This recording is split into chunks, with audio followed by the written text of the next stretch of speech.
It's very interesting. Is this a Miracle Ember then? Offlane Monkey King, mid lane DK? It could be offlane DK as well, but Yeah. you want to lane the DK into the puck, like 99%. Is it me? But if I look at the two supports on both teams, you got a Lion and a Keeper of the Light versus Earth Spirit CM. I would always want to be on the Earth Spirit CM team. Not necessarily. There's No? so much synergy. Like, there are reasons why they picked it. Lion is really strong versus the puck. You get a lot of disables. Right now, Lion is in a good spot. Plus, you have this Kotl plus Ember lane that will be slight fisting you down with It's brutal, Chakram. yeah. So Okay. there are definitely reasons why Team Nigma drafted the way they did, and it looks all right. Yeah, I think what the Earth Spirit brings is that kind of activity where he's going to be Yeah. moving around the map, making plays, whereas Nigma's going to be more set, static in their lanes. But their lanes are just so strong that, you know, Tiger has a lot of pressure on him to actually do a lot on this Earth Spirit if Liquid want to have a chance in the early game, it feels like. Yeah. Now the question is, what do they go for on Team Liquid? What did they go? Is this going to be some cheese from Koikwa? Is it going to be some Lone Druid? Actually, Lone Druid banned out. Never mind. The Brood is still in. This is not a Brood game, though, right? No. It I mean, do you doesn't- want to No. really open up your, you know, the King. first major? Okay, but never mind. They go for Venomancer. Kind of cheese, yeah. Yeah, Yeah. it's really good versus Monkey King. It's one of the reasons why they picked it. Like Venomancer, it's just horrible matchup for Monkey King throughout the game. Yeah. In the laning stage, if you play against him, you just can't lane. Later on as well, the dots are constantly on you, so that's a problem too. But overall, where the strength lies in Team Liquid is that you need to buy BKB so fast versus them. There is just an abundance of magic damage. Yeah, now Team Nigma does normally play for the later game, so they definitely have set themselves up to try and get there. But we also know that Liquid likes to end things early, generally, or at least take a big lead early. Who do you favor in this one, Gods? I think at least for now, I have to go with Liquid. I think their draft is solid. I think Nigma, the Coddle Ember is going to cause problems, but Liquid playing in with their full strength lineup, until we see a bit more from Nigma, I'm going to have to go with Liquid for game one at least. Yeah, let's keep the panel synchronized. I'm going with Gods as well. I really think that, well, first and foremost, Liquid isn't playing with the stand-in, Yeah. and after that, they also have a very spooky-looking lineup. So I think you guys both hit the nail on the head. You can't really go for Team Nigma until we've seen them play with our men standing in. And so I also will go for Team Liquid, but I am curious to hear from you guys, like, what needs to go well? Is there one lane in particular that, Gods, you're going to look towards and say, well, if this lane goes well for Team Nigma, that's, you know, I'm at full confidence that they're going to do this. Yeah, I think in some ways it's more about the lanes not going badly. Like, they don't want to let Tiger's Earth Spirit roam around, set up a lot of kills, make a lot of plays happen. So it's more about just having solid lanes more than, like, winning or crushing a lane. Yeah. I think particularly the Monkey King versus, you know, Venom matchup you talked about. I think Monkey King needs to get off to a good start. If any hero you want to have a good game, it's going to be the Monkey King for me. And does it also mean then, if you see 10 minutes in, Lizard, you know, you looked away for a little bit, you look back 10 minutes in, and you see gold difference, 0, 1k difference, Yep. kills somewhat even, you're going to favor Liquid in this draft?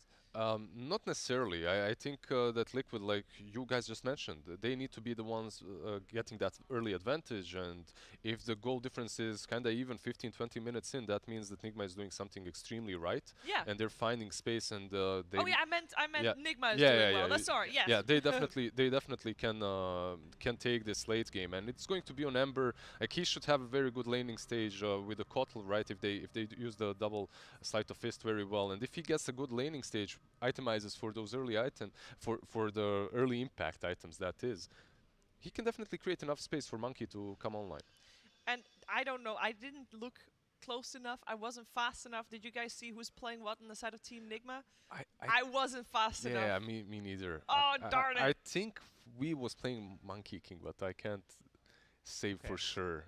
Okay, we also have a little bit of a delay here, so we get some time to talk about this because we kind of didn't have that much time beforehand. And in case you missed it, the wild cards, 3 teams are gonna make it through. The other 3, they're on a plane back home in 2 days from now. That's brutal, Gods. There's so much pressure on this series. Yeah, especially when you think of the teams that are, like, some of the teams playing here in this wildcard. They're teams you'd expect to be playing on the final day of the tournament. Yeah. Yeah. Nigma, Liquid, PSG LGD, Vici Vici Gaming. Gaming. If you look at this, if you look at the 6 teams, I don't know. I might be old-fashioned when I think about wildcards, guys. I'm sure you're the same. You think of the wildcards of the TI. The wildcards of TI don't even get to be considered to be placements at TI, and normally they're the teams that, of course they're in the wildcard. You don't expect them anywhere else. And this is like. You said it during rehearsals yesterday, Lizard. This could be a tournament on its own. Yeah, this could be a tournament on its own. It's so strong. The competitiveness within these teams is just so high. Like, they're all tier 1. They're all okay. Maybe Gambit, when you look at them, maybe they're the underdogs in this wild card. But even them, because they just had a change, right? In the middle of the league, they changed FN for no one, and they're just a very solid team on their own. So. Same thing for T1, who just added 23 Savage as well recently. Like, he's one of the most promising players in the Southeast Asian region. So I don't think the 4 teams you mentioned from Europe and China can take for granted that they're the ones competing for the 3 slots, because Gambit as well as T1, these are amazing teams as well. Yeah, T1 of course also playing with the stand in here. Yeah, it's Forev. Make it over. Forev is standing in. But yeah, you guys are absolutely right. All of these teams, all of these 6 teams have proven throughout the season that they deserve to have a good shot here, and they can. Like, a lot of these teams could make it all the way, or maybe not all the way, but definitely make it to the top 10. And I think that's where people want to be. Top 10 is where the top 10 is where the points are at. Am I right in saying that, or is it top 12?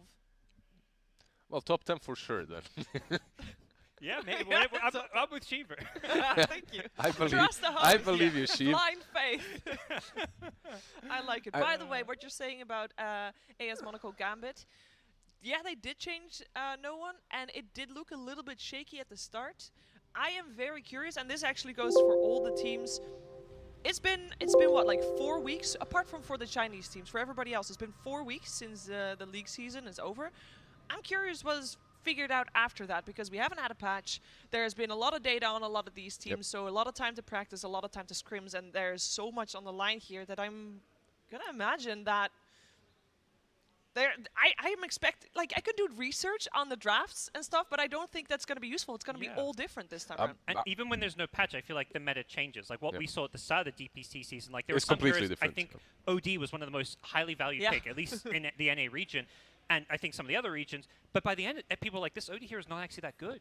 Like, people stopped picking OD, or at least prioritized a lot lower. So meta changes without patches. Yeah, we had a small patch though during the league, right? A very small one that did nerf OD. Yeah, did nerf OD a little bit, nerfed Puck a little bit, but nerfed Shaker, thank goodness. Yeah, Shaker Shaker was pretty much dumpstered in that patch. Like, it's not a hero anymore, which is a bit sad.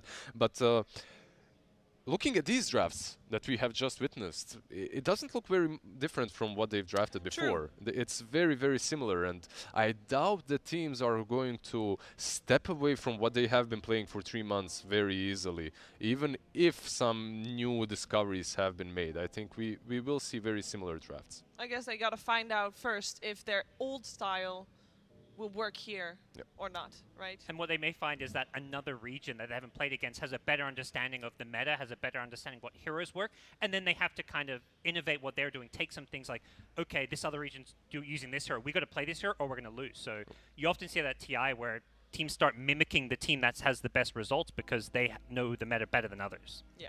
I also think that one thing that we haven't mentioned yet, for both of these teams, the difference from playing online to playing on LAN is, I would say, for Team Liquid Lizard, it's not that big. They normally perform somewhat similarly. For Team Nigma, however, they are a LAN squad. Yeah, they definitely are. Throughout the years, historically, they've been doing much better in the LAN environment. In some LANs, maybe they don't show up.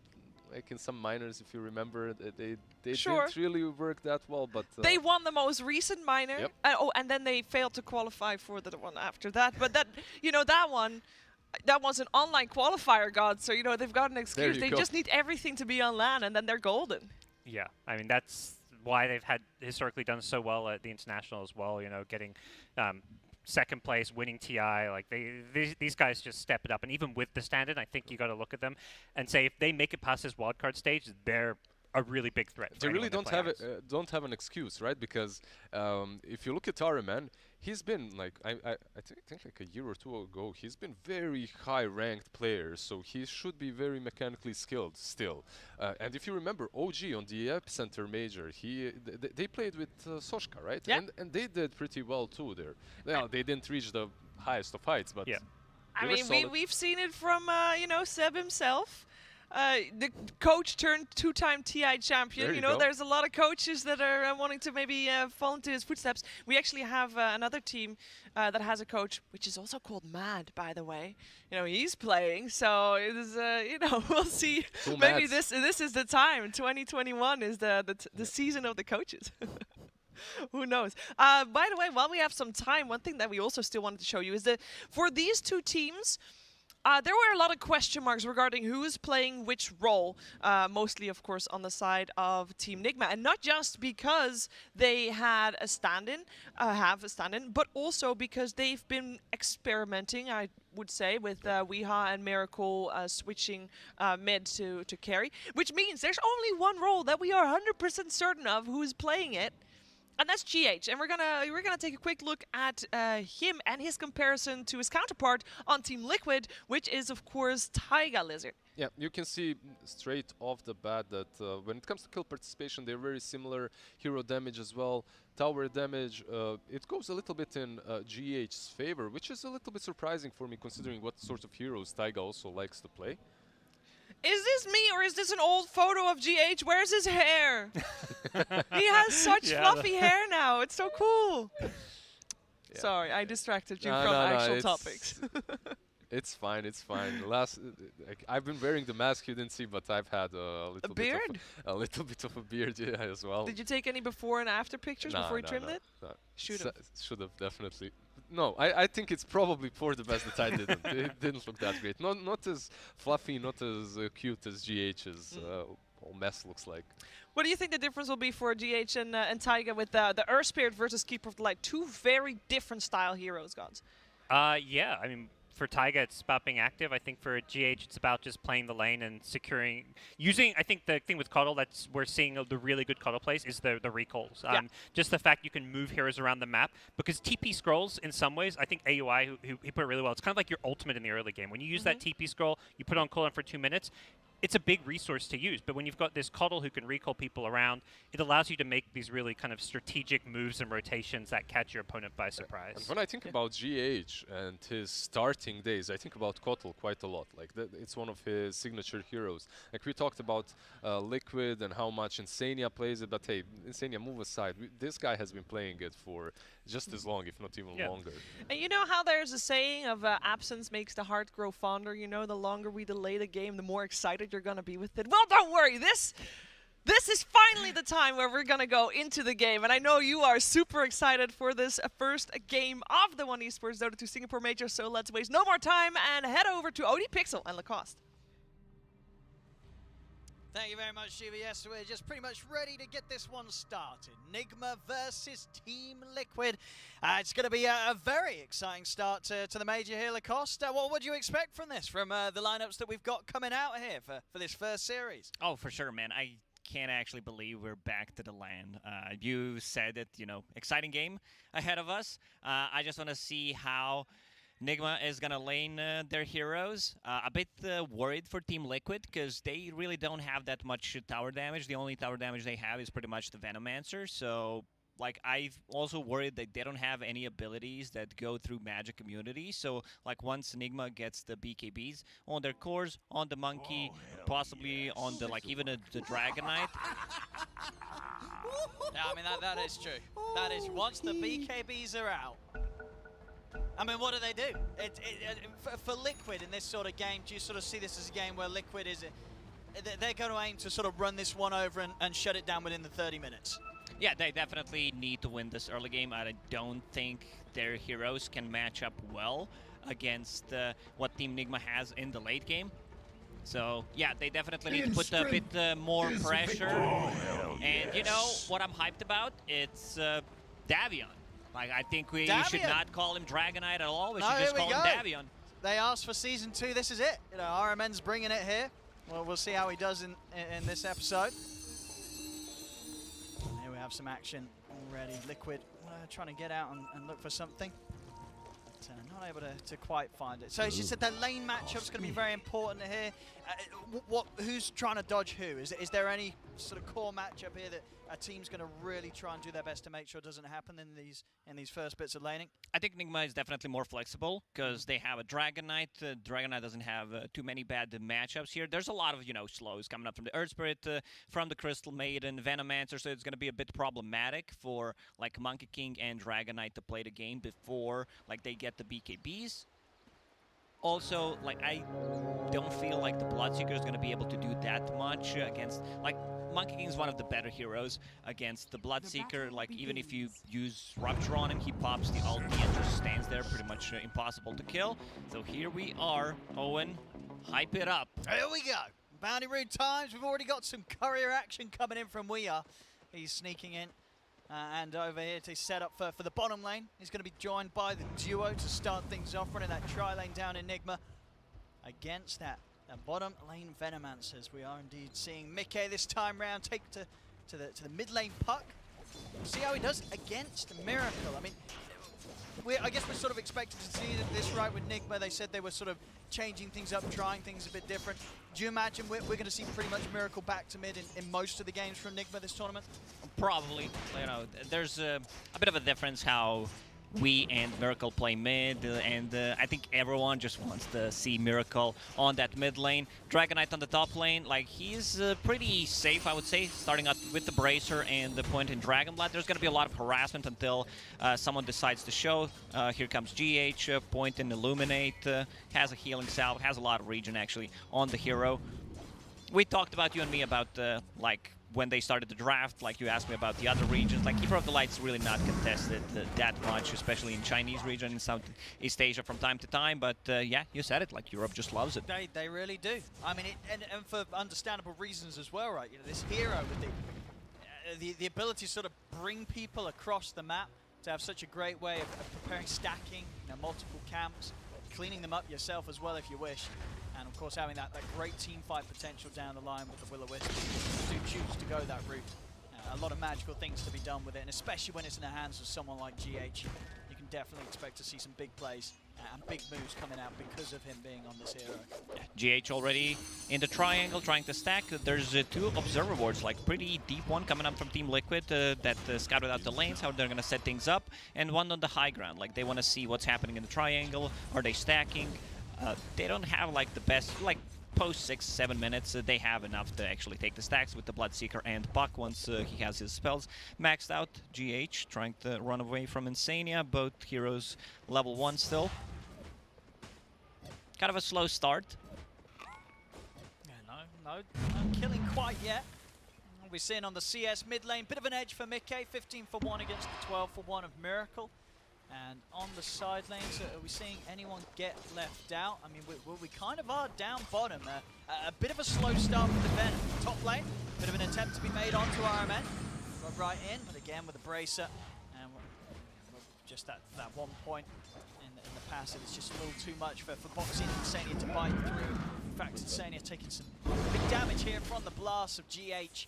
GH doing a very good job, just blasting away, pulling the side, keeping out of the XP range, so Dragon Knight can't hit that level 3. Bottom. 2 points in Dragon Blood, bottom lane. We are. Oh, nice deny. Very, very nicely done there by Kuro.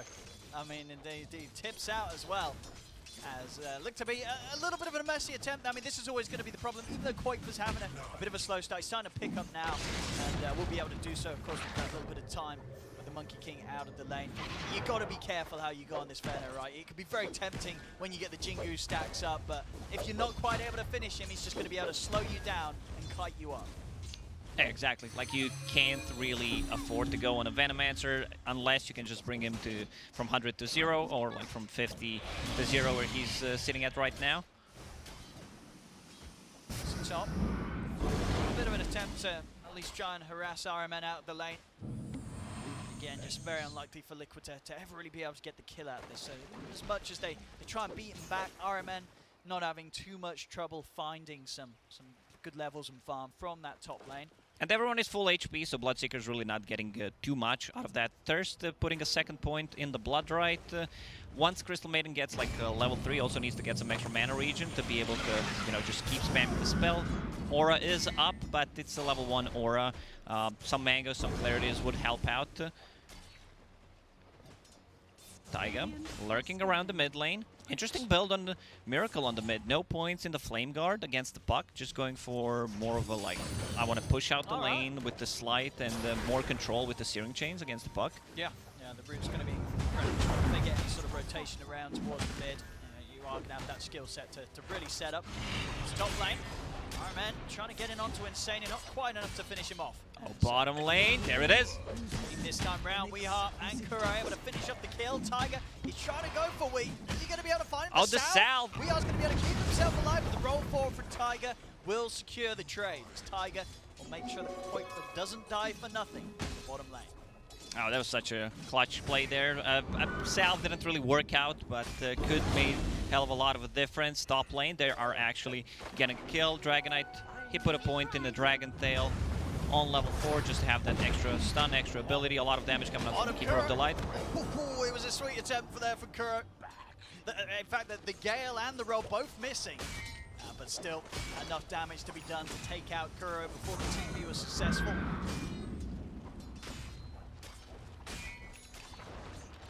Starting to certainly kick up a little bit now on these side lanes now that the levels have really come in. So, in the mid, a lot more farm has been found by Mikke in this laning stage. Yeah, he's like got 19 so much CS ahead of Miracle at the moment. He's also level 6, so they need to be very careful if they decide to like dive the tower. Rune is spawning bottom. It's gonna be Illusion Rune. No, not the best one for Puck, but it's gonna fill the bottle, gonna do the job. Yeah. Always nice to have against an Ember that's, you know, already put a few points into the chains. If Miracle does try and make an attempt onto him. Now, and we'll see what Miracle's going to be able to do, because in this sort of game, especially when Mikke's had this start, when you've gone for this build on the Ember with no points in the Flame Guard, right, you're not able to jungle efficiently at all, right? You've got to be looking for action as soon as possible and really putting into play this slight chain skill build that you've gone for. You can't spend time hitting creeps to catch up. Yeah, with this type of a build, you want to be a bit more active. Top lane, GH. This time TP's coming in fact 2 of them from Nigma as they look to turn onto Liquid jump forward. This is what we're talking about. Miracle makes the moves, gets involved. Now he's going to turn over towards Insania as well. The setup's there from RMN as this move should secure them, the 2 of them. RMN is going to make sure there's no escape, and this is what you've got to see, especially with the buff up from GH. This Cold really enabling Miracle's Ember to make these sort of moves and for them to have a really hard hit with the slide change. Yeah, and you can see Nigma having great understanding, like who needs the TP first. If it was first TP Lion, they don't get that kill because Miracle can close the gap with the Fire Remnant, and they also give him the second kill so that he actually gets something out of that rotation to the top lane. Puck is level 8, high level, you know, 2 points in Vanning Rift once they have Illusory Orb maxed out, just to be able to like push out the waves easily. How's Vano doing? Vano, you know, sitting at the middle of the network chart, earn power treads. Problem is, you know, Monkey King really does not like to play into Vano. Yeah. Never, pretty much. Like, even when you have a BKB, your BKB is down, you're still gonna feel the pain coming up from the Venomancer. Tiger. Eyeing up Weeharp, but Tower, a little bit of a tricky dive for them to go for if they do want to. Mikke is going to be able to grab himself a double damage rune from the bottle, so a lot of potential here from this Puck, and his farm still continues to be flawless. Roll on the top lane. Gonna get some moves here coming in. The kickback as well with the Rupture combo. Ironman taking huge amounts of damage here from Boxy and Tiger. As he will slowly but surely go down. The rotation has been made. Miracle's in, but Mikke's there Two-man as well. coil. Coil down onto the 2 of them. Miracle locked in position, taken out. Now with Tiger's further control, they'll finish off Kuroki as well as Nigma. They try and make a similar move as they did earlier on that top lane this time round. Liquid's prepared, and Mikke with this incredible amount of farm that he's got the levels as well. This is level 9 Puck. And not just that, he's also stealing the stacks right now, something that I talked about, like he doesn't have everything maxed out, but he came here with the double damage, has that Royal Jelly, has Arcane Aura, so he can just spam out his spells going into Witchblade first item, which is like very interesting. That's I think we're seeing this is sort of, especially Mick, and we are as well. Big fan of this from his build on the puck in the DPC season. This was something that these aggressive puck players really love to do in EU. I kind of like it here because they need to be able to scale. Like, they don't have the best late game heroes. But yeah, if you itemize for the right click, I think that's the play here on puck. Also finding, you say, not just the jelly, but also getting that Fairies Trinket. Pretty much the dream item for any of these active nukers like the puck that's going to be having that extra potency to the damage output. Top lane Tiger, he's coming in again. Boxy Insania setup. Now look to make the moves onto RMN. Again, the combo. He's going to try for the TP out. He's going to be able to make it entirely in. Smart heads-up move there from RMN. Keeps him alive as he holds his ground, TP's out. An extra little bit of safety. Zoning ulti from Taiga. Just says enough. We are not taking this fight. Solo coil. Okay, he's going to take the easy kills. He wants to keep this game looking nice and smooth. 2-0, won over 100 CS here at the 10-minute mark on Mickey's puck. He is very far ahead, already 2k ahead of Miracle's Ember. I mean, I don't think you get much of a better start on the puck, you know, when you see what Mickey's giving us this game. It's a 10-minute Witchblade, Power Treads, Double Null Talisman. Oh my god. I mean, he's going to be tearing up the map. They've got to be prepared for this puck.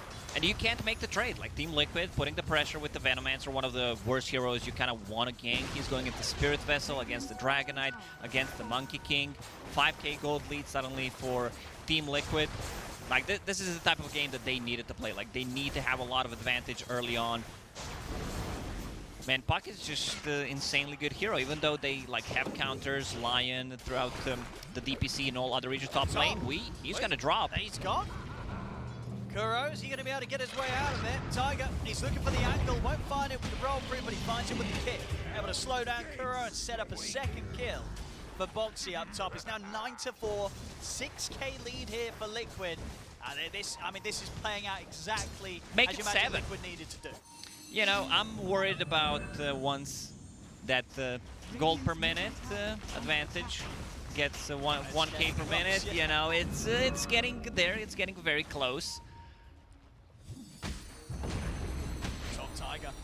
Might have even just found himself another GH. He's going to have backup coming in. It's Kuro.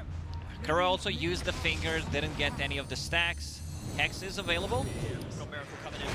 That will provide just enough lockdown to punish Tiger, but again, when you bring in sort of 4 heroes over to deal with Tiger's pressure. So a lot of space just being created by Tiger as the rest of his cores continue to happily farm away. Liquid, as you can see, all 3 of their cores right now in the top spots on the net worth. A lot of catching up to be done from Nigma, and it's not going to be easy to do so. Again, with this Miracle skill build, this slight chains, he had to be fine in action. He's never going to catch back up in the farm. They've got to get kills. But now with Liquid's cores starting to get as far as ahead as they are, it's not going to be easy anymore for, even with the backup of GH, to enable Miracle enough to actually get in, get kills without putting his own life at risk. Top lane, yeah, problem is they don't have that one initiator, someone who can start the fight. Mickey, he's going in, doesn't even use the coil. Right click down, they'll turn over towards RMN as well. It's just easy kills here for Liquid. Boxy now dominating, and Mickey's game continuing to be just completely flawless on his puck. Taiga's still chasing, trying to get GH, but yeah. It's very hard to take control of the map, like once Venomancer goes there, sets a couple of wards. Same goes for the Beastmaster. I would compare these 2 heroes. We don't see too much of a Venomancer, very like a situational hero, but once he takes over like the enemy bottom part of the map, like it's very hard to take over it. You need to smoke to be able to actually gank him, because all the vision provided by the Plague Wards. Miracle still not a single point in a Flame Guard. I guess the reason is because he also has like Keeper of the Light in his team, so wants to be able to get the max out of Slight and the Chains. But the problem is, once again, they can't really start a fight. Like, it's very hard for Nigma right now to make any aggressive moves. They want to farm up, they want to get those BKBs online. Dragon Knight also decided to get Hood first item, so like no Blink Dagger, can't initiate. Nigma, they just need to like defend the tower with Keeper of the Light, not get too out-farmed. Try to farm those BKBs. Bottom lane. Right. Sanya, he's just standing his ground, dropping the ult. Oh, he's not able to get it.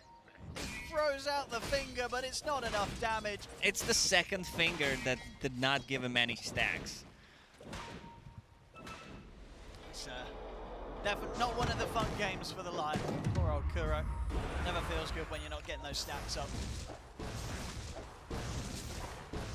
Okay, lead to the 15-minute mark. Liquid are able to maintain the bounty control. Continue to get very far ahead this game. I mean, mid-K still very close to sort of doubling the net worth of Miracle. Miracle getting gone on in the mid. He's got the backup of GH by his side. That'll be enough to stop Liquid from diving any further. Top lane. There's the Spirit Vessel. Like, Dragon Knight's not gonna be that tanky. No, not at all. He's getting torn through here by the damage of Quakeberg. Tiger coming in as well to offer that extra bit of a punch. He'll pop the Hood RMN. He's going to try and stand his ground, go for the TP out. Is he away? He is. Not quite able to get back in on top of him, Tiger, to take him down in time, as RMN will live to see another day. Now, turnaround comes into play. Chains out onto Tiger. They'll punish the Earth Spirit. Kuro trying to set up for more, but Mikke jumps across, coil down onto Kuroki. Dragon Knight managed to get out, but problem is, once again, they have no save for coil. Puck uses coil on someone, that target is pretty much dead. Now with the Spirit Vessel, Monkey King won't be able to life steal. He just goes right into the three of them. They're going to turn and try and chase him down and see if they can punish Mikke for his aggression. They've got the opening stun. The follow family strike isn't enough. It is. That's a big kill. It That's is. actually a huge kill. And we gets the last hit on it, has that Maelstrom, has a Possessed Mask, so like he can sustain. He has tools to farm up, just needs to get that BKB. Even though it's a 10k gold lead, I still feel if Nigma manages to like win another fight, get those BKBs a bit closer, like Ember Spirit going straight into BKB after finishing Orb of Corrosion. Dragon Knight, I think he will need to get like a Blink Dagger to be able to initiate mid lane. Ember Spirit. Back up here. Not enough damage at the moment between Tiger and Asenia to take him out. So yeah, definitely a bit of a chance here for Nigma to hit back after a bit of an unnecessary play there from Mikke. I mean, he did pretty much just jump in solo against 4 heroes. Miracle Don't was talk low. to me about unnecessary plays. Owen, I play with you a lot, you know. I mean, I played that's with your the plays I Magnus, like to 4 see. overwhelming blinks. Don't talk to me about unnecessary. Mikke knows he was going for the big potential on that. You know, if he's able to get in, kill Miracle, get out, and he knows it's 4 heroes, then it's all worth it. But just wasn't able to play out there as Mikke imagined himself. As boxing continuing to get bigger and bigger as well. S and Y done on top of the Maelstrom. Even if they do land the stuns on this Bloodseeker, they're a major struggle for the damage to take him out mid lane. Miracle getting jumped by the Dream Core. Tigers in, but Kura's able to time the stun out. Onto the Power Strike. Out of the 3, they're taking got out him again. Mikke. They're moving on to Tiger. They're going to have the damage to take Tiger out as well. 2 down. Obviously, can turn things around. Blood right out, 2 of them. They've attempted to TP out there by Weehar, and Kuro is immediately put to a stopper. His Boxy's got the Box is damage. just gonna clean him up. Double kill for the Bloodseeker. They have so much overtime damage. Boxy's still chasing, decides he's not gonna go in. Like, Boxy's actually so farmed right now. Level 16, 2000 HP on a Bloodseeker, 21 armor. Pretty much impossible to take down. Like, they need to use the finger, hold him inside the Wukong's command to actually bring him down. They have so many problems. Like, yeah, you managed to kill the puck, but Bloodseeker's kind of taking over. Still a little too much for Nigma to deal with, even when they do get that sort of a start to it all. They throw themselves all in on one hero. Interesting build by Boxy. Like, he just bought Cloak 18 minutes in and then queues up a BKB. All right. Which is sort of a And bit of doesn't even want to use the Cloak.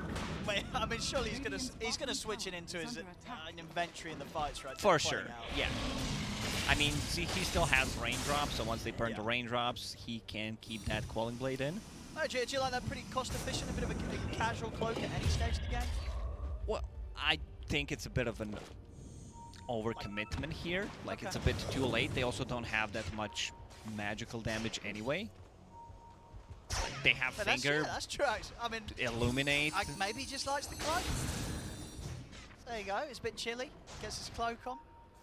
That's but not a Cloak of Invis, you know, that's not a Harry Potter cloak. Go ahead, Tiger. Okay. Coming with the backup, it ends up being just a bit of a bait for Tiger, as Tiger's going to be fine. They've committed in on him. We're going to see if they can find Miracle here in the trees, and they can. They've got the lockdown, they have the damage. Insania's positioning has been great. Like, he's ulties, they can't get close, they can't stop him. They're doing a very good job also protecting the CM, zoning them out. Problem is, they can't really go for the high ground. Still not enough tower damage. Venomancer deals some. You know, you have Puck, but still, like, Puck with the damage talent, you still need to take a fight, kill a couple of heroes. Pushing in the Keeper of the Light, you're never gonna feel, like, that confident. But as you say, so still, despite the numbers, despite the big lead that Liquid have, you feel that this game, if Nigma, if they can hold, they get sort of BKBs plus one offensive item on their cores, the game can stand the chance to take a bit of a turn. This game's not over, you know, even though it's a 13k gold lead, 20 minutes in. If they manage to farm their BKBs, Weeha's getting close to one. Yeah. Hauser, Davion feeding as he does in anime as well.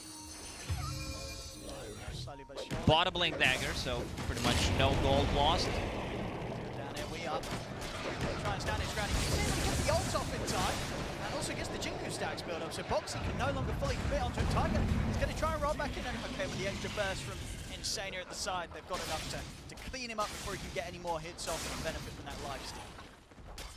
Even though, like, Monkey's great against Bloodseeker, he's not that great against Earth Spirit, because he can still Kiki, you're gonna take the damage. I mean, Team Liquid, they really love Bloodseeker paired up with anything that can move you, whether, like, that was a mag, there was a time when they were, like, just spamming Bloodseeker and Tiny with the Toss Rupture combination. Definitely the execution down to a T. Multiple times, and being able to really enable the rupture potential from Boxy. Boxy now, the full BKB on his way over, so that the tool's really coming into play for Liquid to push this to the next level and try and close up once they do have this significant advantage. Team Liquid should just try to take another fight, get a kill or two, transition that into Roche, Radiant using a scan inside the pit, see what's going on. Oh, and Mickey, he jumped in, he's gone aggressive. There's 4 heroes here. Mickey, what's he doing? I mean, that's a bit of a similar play to as he done earlier. He can't afford to do these sort of moves, Lacoste. It's a lot of gold, it's a lot of experience. He's high level 17 at the moment, trying to farm up that Lincoln Sphere, so there's not going to be Blink initiation. There was also RMN with his Blink Dagger. Dragon Knight's tanky, not that tanky against the Spirit Vessel, so he's going to be brought down once again. But at least able to get a kill back in return, but these deaths on the Puck, you know, despite the incredible lead that Mickey has, that is going to be the sort of move that does lead to Nigma getting more time for themselves to get these items online.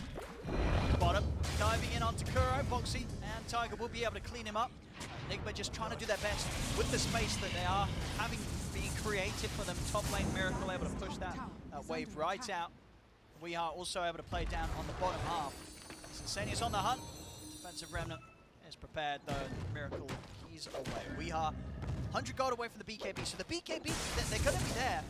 And even though they're 16k down Lacoste, they've still got all the tier 2s up. You know, Nigma, Yeah, it really is. This game is a lot closer than the numbers show. For sure, because, you know, these BKBs, once they're online, they have Rupture. Puck is not going to have that Aghanim Scepter for quite some time. So, yeah, they will have no abilities that go through magic immunity, completely nullify, like, damage coming out from the Crystal Maiden, coming out from the Earth Spirit. So, yeah, they just need to get those BKBs up. Miracle also getting very close to his, just 100 gold away. I think it's smoke time. Like, once they get it, they can actually start playing a bit more aggressive. Davion also going for that BKB, but yeah, has only 600 gold. It's going to take him a bit of time. At least, yes, we're still having that hood to keep him a little bit covered between not having the BKB and getting it done. And here we have it. So, I mean, as you say, if they do want to go for that sort of smoke play, who do you think's most important for them to try and catch and commit on and, If they and can kill before the Mickey, BKBs are done? like Mickey, oh, he has a Lincoln Sphere now. Okay. Lincoln Sphere, so it's gonna be a bit harder for them to initiate. They need to, I don't know, because Lion doesn't have a Blink Dagger, so it's not gonna be that easy. Dragon Knight, they also don't have too many abilities to just pop the Lincolns with.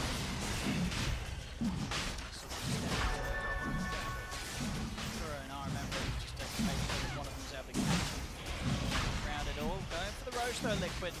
Doing that at the speed that Nigma aren't going to be prepared for, or at least have the time to get over the pit in any sort of moment. So Boxy, it's going to be a tough one to deal with next fight come round. Not that he already wasn't. Now with that Aegis as well, this Bloodseeker is definitely going to take some dealing with. And Nigma, now that the Aegis has gone the way of Liquid, does this sort of change the plan? Are you still looking to get aggressive with these BKBs, or just sort of have to put a bit of slow on it now? Yeah, you still want to take possibly a fight. There's a tier 1 tower on the bottom, so they can TP, but if someone gets caught, someone that's not Puck, let's see who's TPing. Yeah, it's actually going to be Mickey. Tiger set things up. Iron Man does at the back up on the side, but Mickey's quick to jump over onto Kuroki. Kuroki will fall. Tiger trying to hunt for more. Mickey as well, seeing if he can get any further catch. Iron Man, he's going to blink up in a second. He may just be able to get his way out of this. Miracle. Oh, he wants to go in, not out, I think, at this point. A little split up though. Weehaw, he's going to need some backup. Does always have the option of BKBing and TPing out. He's going to put the BKB in. He's just going to try and get the life steal going. He's going to try and channel the ult, but he's taking huge amounts of damage. Can he really stay alive? He can't. It's enough from Liquid to take him out even through the BKB, as they're able to combo him so low that by the time he got the BKB off, he only had a few hundred more HP to work. Yeah, Weehaw was caught alone there. Everyone else kind of bailed. Lanes were pushing in, the mid lane, top lane, like even the bottom lane, so they need to address that problem before they make an aggressive move. There's still Bloodseeker with that Aegis, with what, 3.5 minutes. Puck still deciding, you know, which route he's gonna go for. Does he need more damage? He had the Desolator queued up, now going into that Aghanim Scepter. I like Aghanim Scepter a bit more. You can still go back for the damage, but yeah, Aghanim Scepter that is gonna keep them in place even with the BKBs. See on top, Miracle. Having to put the BKB here to get away. I should say just 100 or so, about 1,000 gold or so away from having the answer to that and stop that potential for Miracle to dodge out with the BKB. See what they're prepared for next. Bottom lane, Weehaw trying to scout out an area that you can get back to farming in safely. Liquid still keeping the pressure up. Poikva sitting himself deep inside Nigma's jungle, making sure that the sort of the spaces available for Nigma's cores to farm in are getting shut down. He's going to step out. Poikva going to have a bit of a poke at this. At this point, I think you can like kill Venomancer because he's way too tanky. He has the spell lifesteal, has a 4-staff for RMN. I'm gonna try and chase him down here, the two of them. Gale connects. He's gonna go out with a TP and Kuro. And make sure Just that he's TP safe. out, it's that easy. So yeah, Venomancer, they can't really kill Venomancer unless they like commit with the 3-4 heroes possibly. There's the Rupture. See we are. Stands his ground. BKB's out, finger down onto Tiger. This is one thing they can certainly do now, Nick. If Liquid try and dive in past towers, they can hold their ground, take him out. Mickey try to get him with some extra damage.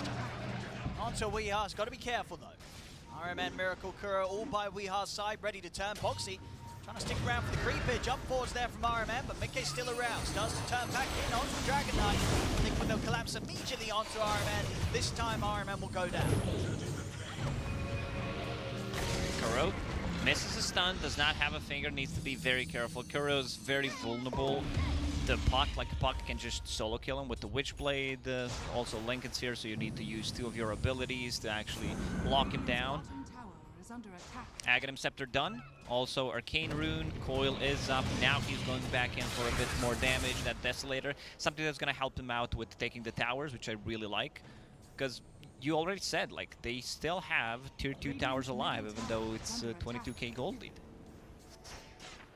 Holding very well, Nigma, considering the pressure and the lead that Liquid does currently have against them. Keeper of the Light finishes his Aghanim Scepter, so Will-O-Wisp is gonna be online. Like, they don't get too much out of the Spirit form. They can try to split push a bit with it, but that's it. Like, Nigma's in a position where they can't make any aggressive moves. Top Weehawk. That's what the BKB. As Mickey, he's going to have the answer for that Dream Coil down. We are having Top to stand his ground, try and get the Jingu stacks built up, but Mickey kites him up, and they'll be able to take him out. Now the map, indeed, just a whole lot scarier to play into now with Mickey having that Axe. They're going to be able to punish that sort of split push every single time. Also, Liquid managed to sneak in a ward inside Nigma's base, so that's going to give them a lot of information where they're moving. Chasing on to Kuro, Tiger. He'll jump straight in. Pop his own BKB out. Kuro does manage to get the knife from RMN, so RMN at least able to take a bit of the benefit away from Liquid. Liquid, they'll just turn their attention towards RMN instead now, though. Will-O-Wisp does get knocked down. Now Tiger, he's going to be caught underneath the tower. Can he get himself Good out? blinding light. Tiger will fall, but they've lost 3 on Nigma. Miracle having to put the BKB to get out of there, but the coil's down from him. Again, looks like they want to jump in and dive for this. They've managed to get in as the fan and take out GH. They're going to be able to find Miracle as well. As Liquid, they'll clean up all 5 of them. Yeah, they just dive because Puck used Arcane Rune, and he had that coil once again. They should respect Will-O-Wisp, because you can see that there's like so much control. They don't have that much attack speed on their heroes besides the Bloodseeker, so need to be very careful about it. See that on the replay again here, just Liquid with the lead that they have. They can't afford to just dive at them, run them down. As soon as they're able to take down 1-2 members of Nigma, it's just impossible for Nigma to fight back when they're outnumbered and this far behind in terms of items.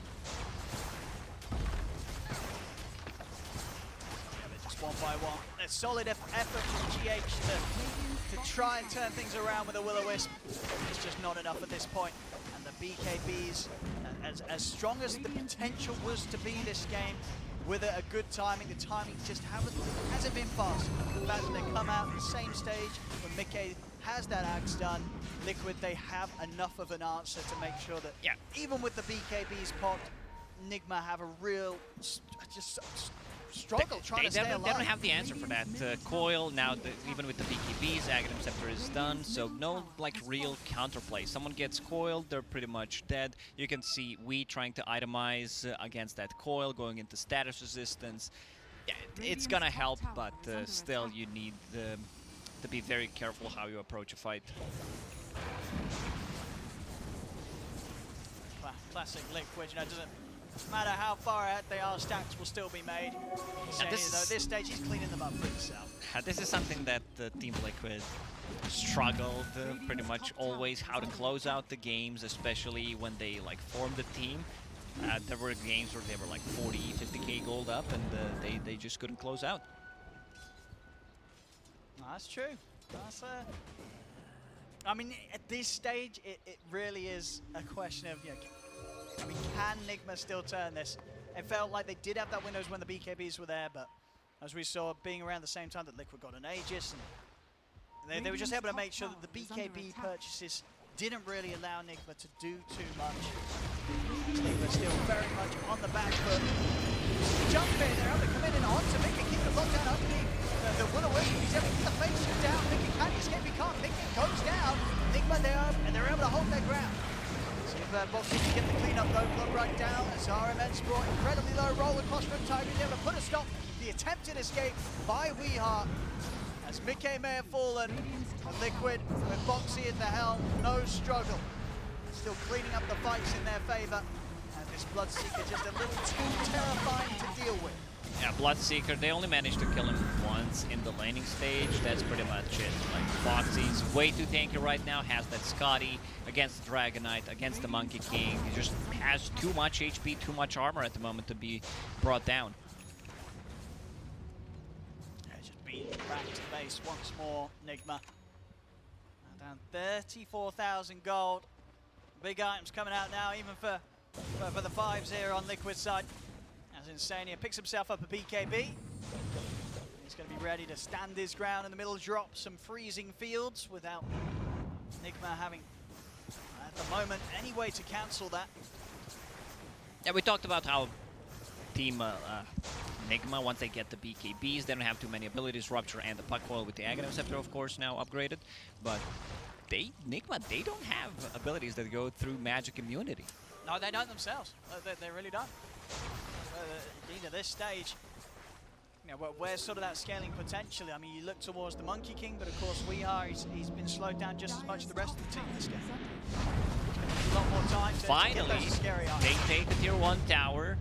Safe lane tower, 30 minutes in. Miracle. He's out. BKB and a Remnant prepared. Since he's able to zip deep back onto his side of the map. More BKBs coming out for both squads though. RMN now having his complete. And over on the side of Liquid, Quakefurt will have his good to go for the next fight. 4-minute Mjolnir as well on Boxy. This Bloodseeker just remaining completely huge this game. Crystal Maiden is almost as farmed as Monkey King at this point. Like, Oh no. that's a bit problematic because Team Nigma, like if they execute their combos, if they can kite around the BKBs, they still have a very good, you know, combination. Wukong's command into Will-O-Wisp, a lot of stun, like whether like chains, they have a Dragonite stun line just to keep them inside. They need Wukong's command to be able to like win the fight. This is the second Roche. It seems like it's gonna be uncontested. Nigma can't really leave the base. They leave the base, lose a fight, they lose the game. Best option right now is just to stay on the high ground, use that blast, use the power of the towers. See if it's going to be enough to fend back a team that has the Aegis and the Cheese ready for the next push. So it really is going to have to be quite something at this stage. You know, now the lead that Liquid has, it does really feel like it's at a place that, even though Nigma did have the potential for some answers earlier this game, even though they were behind, now it's going to be incredibly hard to slow this sort of push down and to stop Liquid from being able to close up this game.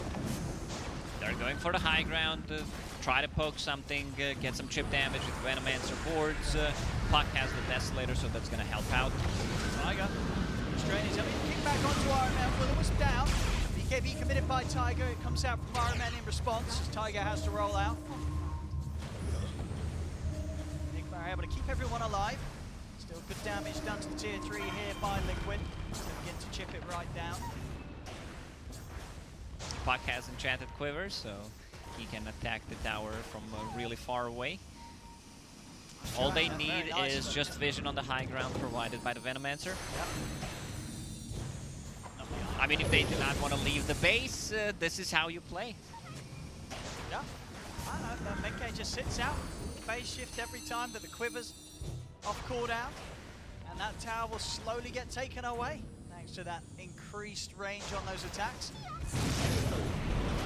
do you do here if you're Nigma? How do you stop this? How do you slow it down? Start to make a bit of a poke onto Boxy.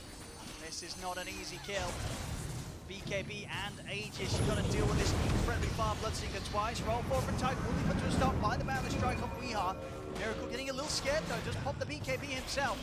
And now he's going to be vulnerable, and BK knows it. Straight into the Dream Coil down on the two of them. They'll get the Wukong's command out. As they try and keep Miracle alive, but Boxy's in with the BKB. He sees him, takes him down as Miracle's out of the game. No buyback, so's Kuro.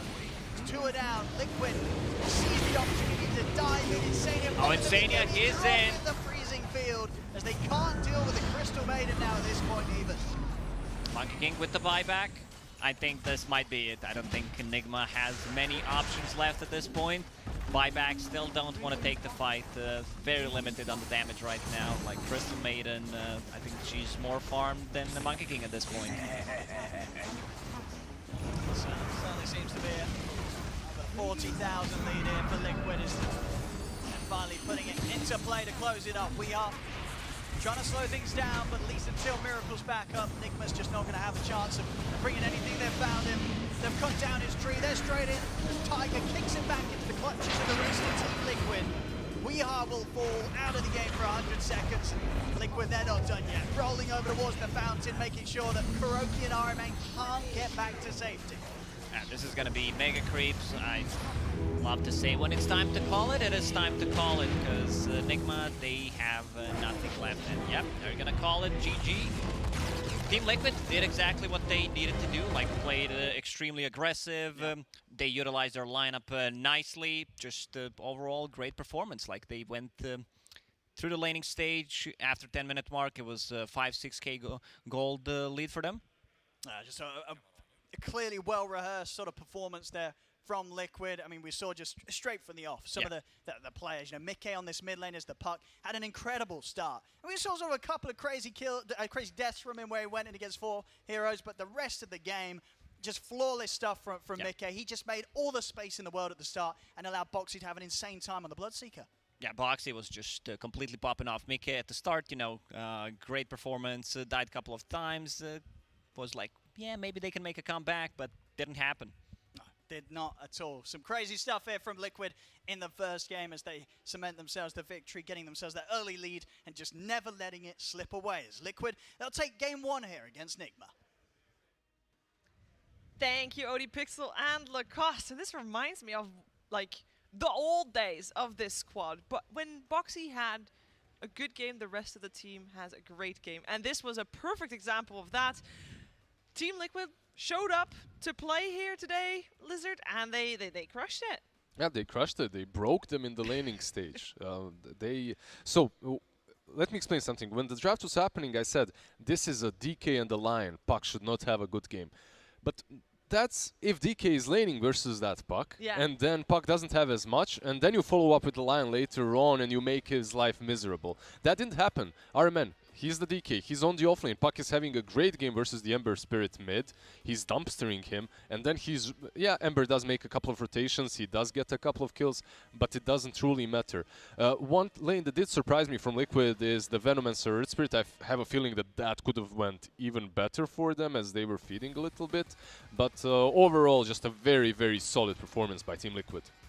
Yeah, this is, I think, a Liquid team that's scary. I mean, we talked a bit about Nigma with their player role swaps. If anything, this was Liquid showing their versatile. Because, yeah, Boxy often gets a lot of farm priority, but he was put in the safe lane. He was given safe lane. He was basically playing a carry role here on the Bloodseeker while you've got Koifa in the offlane. So Liquid themselves showing a lot of flexibility and this kind of surprise factor with their drafts that, you know, we expect with the cheese picks, but now we're seeing it a bit with the role swaps as well. Definitely, and this is, of course, their opening game.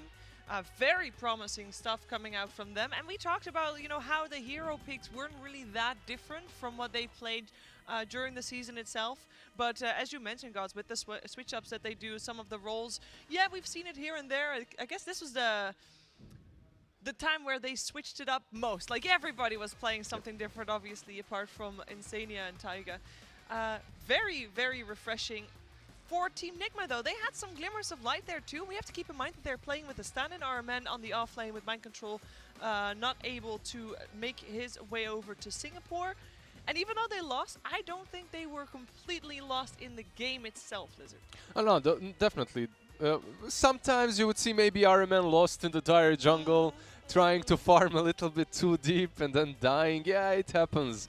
But yeah, definitely. If the drafts were a little bit different, I would perhaps favor Nigma a bit more. But it was extremely difficult for them to execute, and they didn't manage to.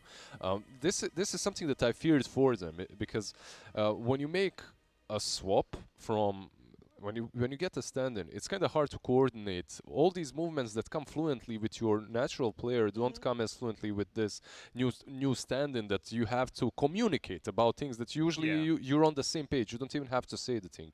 Plus, that same player not necessarily on his position. So all these things do come together, and you can see them making some movements a little bit slower than they usually should. Like Dragon Knights initiating a fight, and then after that 5 seconds, there comes a TP from the Ember Spirit. So some of these things definitely could be a little bit more smooth from Team Nigma, but I still think the Team Liquid played their A game, and it was well-deserved victory by them. Well-deserved victory for sure. We also have an MVP for you, and I don't think it's anybody's surprise that it's Boxy that deserved this MVP for this first game of the series, Gods. No, he just absolutely took over this game. There were a couple of fights when we talked about the glimmers of hope from Nigma. It was when they started getting a good couple of catches in a row on Mikkei's Puck. Puck was so far ahead this game, but he died once under a Nigma ward, then he died at the start of the next fight. But Boxy was so farmed that he just cleaned up every single fight. He knew exactly what to do. Yep. He really did. He was given a lot of freedom, of course, on that safe lane as well. I'm very curious. Like, do you feel like DK the pick? Like, this was the plan all along. Let's imagine for a second that Mind Control was playing the offline. Would he have played the DK? Because we talked a little bit about how we didn't really like the laning matchups as well as we thought it was gonna be. It could be a little bit of mind games between these two teams as well, right? Because we is picking the Monkey King, suddenly he isn't going mid lane, and you're expecting him kind of to go mid because he wants to dodge that Venomancer lane, but then you put Dragonite on off lane, and he's not playing versus Puck, so there's a little bit of mind game going on here, and Team Nigma, I think they kind of outplayed themselves Yeah, here. I think a bit is what you say though, Shiva, because I think teams often go for their comfort zone. Like, you know, Team Nigma will often pick Weeha, one of his signature picks, because that's what he plays best on. So they probably did go to RMN and kind of ask him, what are you best on? What, if you have to play offlane, what do you want to play? Because not putting DK against Puck, not laning Coddle Ember, you know, you see this draft, and I think 9 times out of 10 you would expect DK to go mid against Puck and Coddle Ember to go safe lane, and they didn't do that. They did not do that. I can't wait to see what Team Nigma is going to come up with in the second game around, because traditionally Team Nigma does not go out or down without a fight. They have most of their series throughout the entire, I wouldn't even say season, throughout their entire career are full 3-game series. I know that there's no 3-game series, but I do think that they can adjust really well, and we're going to see that in a game 2. Now, before we head to the break, though, it is so awesome being in Singapore for the first LAN in over a year, and one of the sponsors we have to thank for that is JBL. So if you want to gear up your gaming experience, you should try to do so with the all-new JBL Quantum Series gaming headsets and PC speakers. And if you want to find out more, you can check out jbl.com or on Instagram, jbl_SG. We'll see you after the break.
In the wild card here at the One Esports Dota 2 Singapore Major, I'm joined by Gods and Lizard.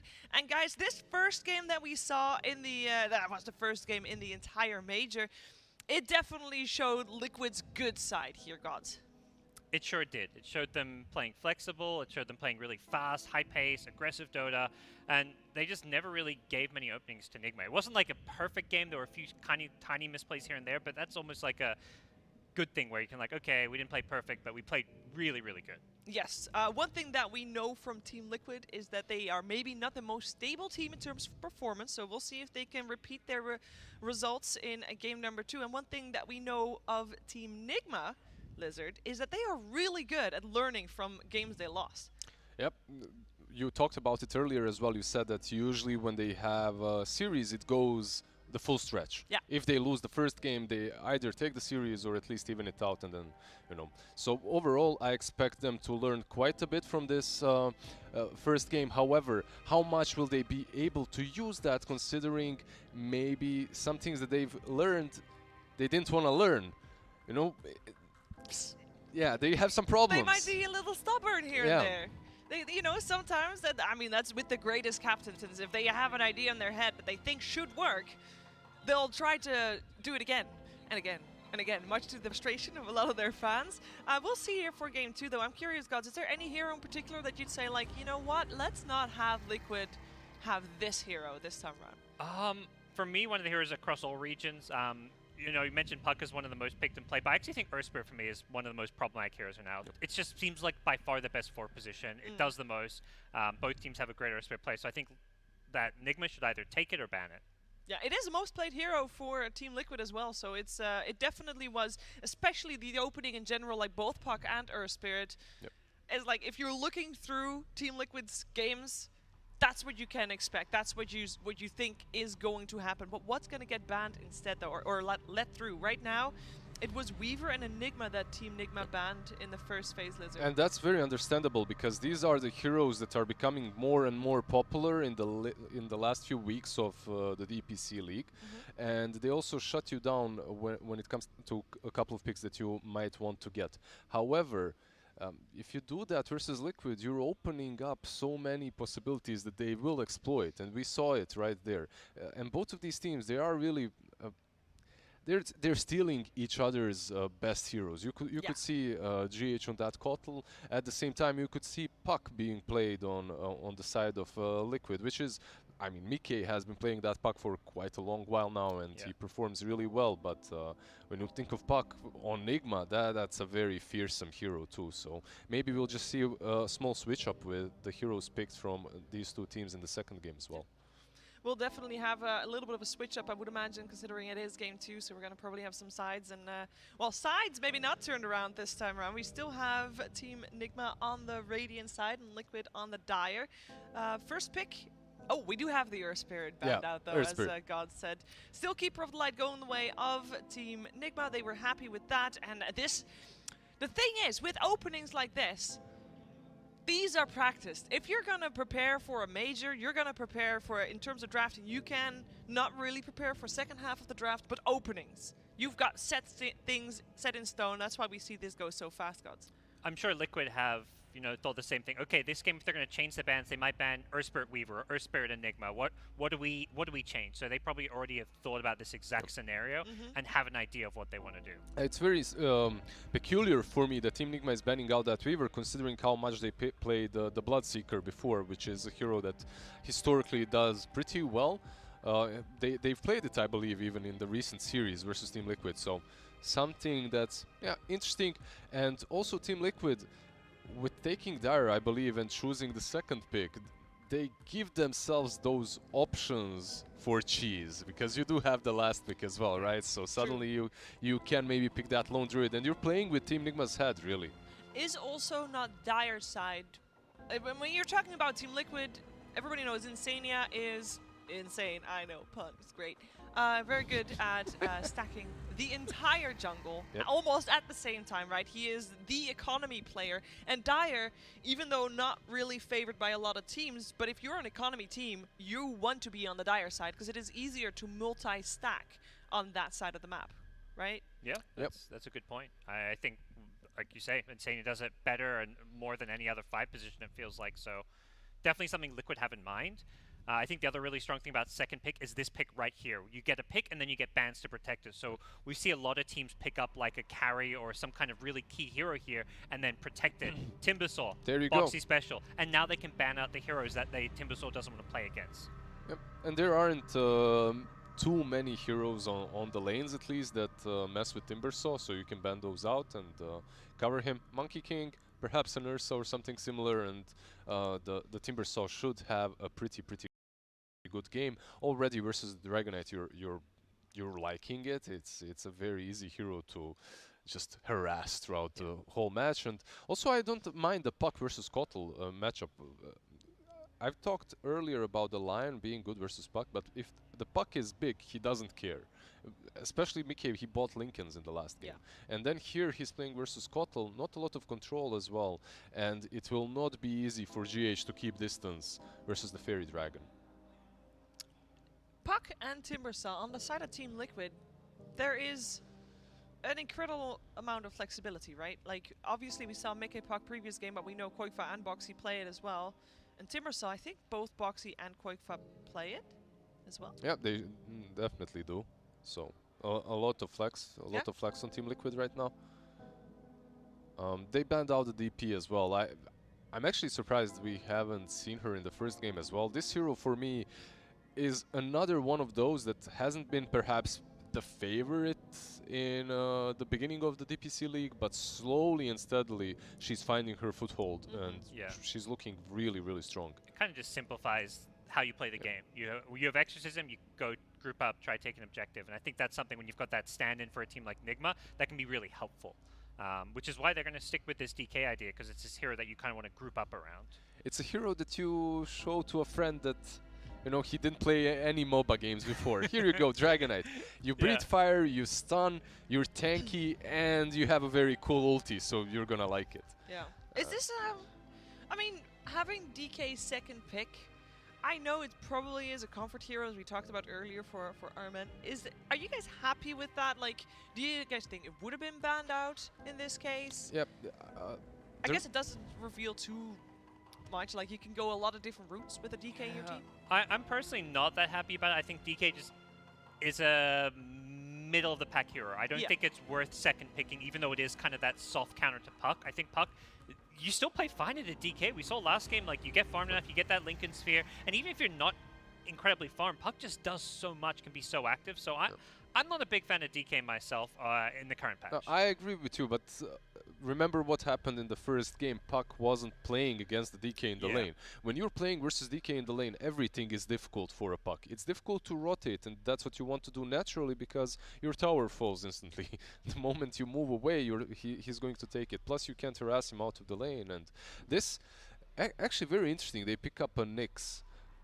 Are they... So usually when you're picking up a Nyx, you want to be messing with int heroes, right? Like something like a Lesh, something like a Pugna. Now I'm thinking, why do you pick Nyx? I know it's highly contested in EU.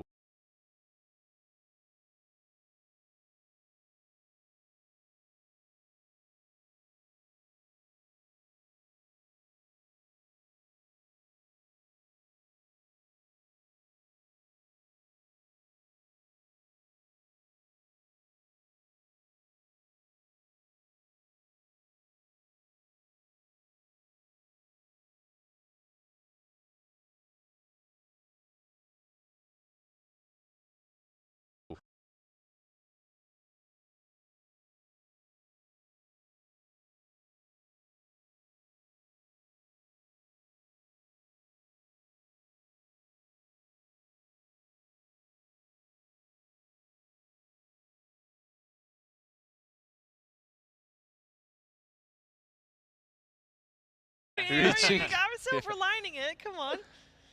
Yeah, but we lost all the heroes. But very interesting Tiny pick, don't you think so? Like, I've liked Tiny was a hero that, at least in the NA region, started getting very popular the last week or two. Really? As a mid laner mostly. Just basically the Void Spirit, the Ember Spirits kept getting banned, the Puck kept getting banned. So like, okay, what hero is the next Spirit? It was Tiny was like the kind of Spirit replacement. Yeah. He's the original, the OG playmaker on the mid lane, right? Like. But we'll have to see. It may not be. It could be a mid puck. We don't know if Tiny's playing that 4th position or core role here. It kind of looks like it's a 4th position Tiny at this point. I just overall don't like the hero too much. He's been nerfed heavily since his glory days, and we have so many neutral items that give you stats or HP. You buy one bracer, raindrop, magic wand, you can't even kill a support. If you can't kill a support, this hero for me just doesn't work. That's the problem. Later on in the game, obviously, you get a lot of you get a lot of value from the toss back, but and I think that's where it's looked better as a core. I think in South America, a lot of 4th positions been playing it, and it hasn't looked that good to me. But the core Tiny, you just get that blink a lot faster, and you can just be that initiating playmaker for your team. Damn, Razor. Okay, we have seen this from Nigma, right? Like, we have seen the Wii Razor as well. It's a hero that should have a pretty solid lane versus any one of these 4 that he goes to, so that's also very solid, and that's what you really want from Razor. You want to secure that laning stage and be that powerhouse in the mid game. Does feel like they're going very much all in on these like lane matchups, like Razor, DK. Like to me, this draft, like it's like the boring draft. These heroes don't do a lot. They're not like high impact heroes, but they're just solid, stable picks that aren't going to have a bad lane. Yeah, 100%. I agree. However, Razor recently has surprised me with the amount of work that he can do if he's given a good laning stage, which he usually does get, right? So we'll see the way in which Nigma executes, but so far I do like this draft. I do like the Razor pick. It's stable. We got a beat going on. I like it. I'm digging it. I think. You know what you said about DK is like when your friend, hasn't played MOBA yet. Here's a hero, has a stun, sturdy. Could say the same thing about Razor. You can stand there. It's like, okay, if they come close, just drain their damage and you'll be fine. Yeah. I think this is like a lineup. It's like, okay, they go for ease of execution. Yeah. But they need that bit of jazz, that bit of funk right now. Like Nigma is missing that, like big. I mean, it's the miracle here. I got to assume that's the last pick for them. I think we'll see Armen on the DK again, but perhaps again we're going to see the DK not match into the puck, which at least for us is a bit surprising right now. Yeah, that's definitely the way it looks at the moment. The question is, will they still be playing B on the safe lane with the Razor? I believe they will be, so that means that Miracle will be the last pick on the mid lane again, right? Yeah. As we're expecting Armen to be playing Dragonite offlane. Kind of, yeah. I mean, he could play Razor. I mean, how hard can a Razor be? I feel like... Oh, and also, Armen is a good hero. He'll have more heroes in his arsenal other Of than course, DK. 100%. Maybe they'll... I hope they don't put Miracle on the DK. I think that's a little bit of a waste. But I still hope that they have, as you guys both say, the magical Miracle hero coming out last that is going to save the day. For the squad. We're waiting for the last ban coming out for Team Liquid. They're taking their time here. Go for the Ember Spirit. We saw Miracle on the Ember Spirit. Yeah, so they're expecting the same thing. They're expecting this Dragonite to be the offlane, Razor safe, and that mid lane picked for Miracle last. Instead, okay. Oh. Grimstroke. Grimstroke mid. Grimstroke mid. Yeah, this should be it. Yeah, this should be a Grim mid. Unless it's Grim offlane. Like Grim Nyx sounds like a pretty solid lane, but. Yeah. I like that a lot better, actually. But, No, it's not bad. Like, Grim can be played, obviously, on offlane and on mid as well. There's one problem. Yeah, I like Grim mid mostly because he'll get an axe real fast. You can copy your enemies, agility, carry. They don't have any. I was like, I think this is where you're going with this. Okay, so I definitely agree with you there, but there is just so much power in this Grimstroke without the Aghanims. Okay. Right now, you have 2 heroes that utilize your Inkswell so very well. You have Nyx Assassin and Dragonite. You have this jump in with the Inkswell, with the stun, Dragon Tail, or with the Nyx's Impale. And it really is about the E-Blade plus the Phantom's Embrace. That's why you play mid. Aghanims, later on, it's cute, it's great, but that E-Blade is your such huge power spike. Okay. That's literally what makes this hero a valuable core. Well, it's gonna be sad times for Insignia on the Crystal Main, most likely. He will not have a fun time also against that Nyx Assassin. We're waiting for the last hero of Team Liquid, and I am looking at their draft. There is still flexibility possible with their cores that they've picked. The only one set in stone is the Crystal Maiden. Yeah, they're looking for probably some kind of carry, objective taker. Question, is there cheese potential? You have Lone Druid, but there's Razor as well. I think they'd rather get like a Jug type hero. Oh, no, okay. it's Lone Druid time. Yeah, Alright. they went with it. Now I don't know if I can still call that cheese, by the way. Is the time past where we, like... I call it cheese because everybody knows what I mean when I say it, but it's not really cheese when Team Liquid picks it. yeah, right? because you know they're gonna pick it. Yeah. They're not really surprising you with this, right? But still, it's a little bit obnoxious to play against. However, he is playing into a Razor, and historically Razor has had a really good time playing into Lone Druid. You just link the bear and that's it. He does not deal any damage. Even the DK feels pretty alright against the Lone Druid. Like, you just have so much armor that you're never really too threatened by him. So I don't think it's this big gotcha pick. If anything, Nigma are like, okay, if they Lone Druid, we have decent heroes against it. Yeah, then they had all the opportunity to ban it out anyway. They banned out Bloodseeker and Lycan instead, which they were more worried about. So they seem confident on dealing with it. So who's going to take this second and final game of the series? Gauss, you want to go first? I'll go first again, okay. Yeah. Let's go with Liquid again. I think, to me, the big thing with Liquid is they're not going to run over the lanes in the first 10 minutes, but once they get like that puck level 6 and he starts moving, it's going to be a similar story to last game where they're just going to crush that mid game. Fair enough. I like the Grim off or mid lane even. I really do, but it's so difficult to go against Liquid Lone Druid, so Yeah. I'll go with it. Yeah, and I think what we said in before the first game Liquid. also is true.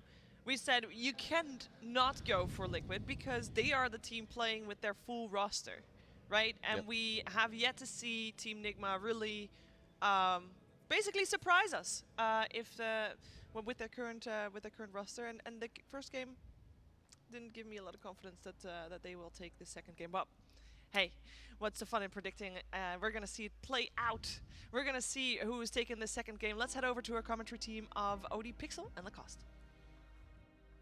Thank you very much, Shiva. Yes, game 2 now ready to go between Liquid and Nigma. And what do you sort of make of this, Lacoste? Do you think we're going to see Nigma with a bit of a better shot here in game 2? You liking any of the stuff that they're bringing out this draft?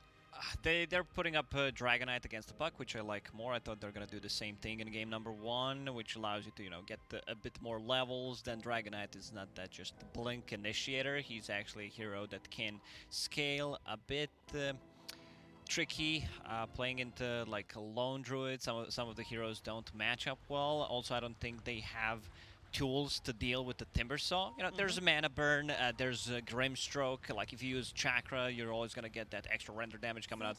You can't kill the Phantom, but Boxy, he's probably like top 3, top 2, even Timbersaw players in the world. So putting a lot of faith in him. No, for sure, no.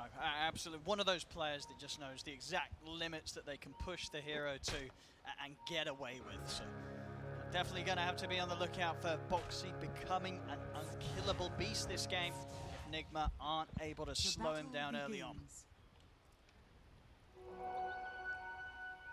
Let's have a look.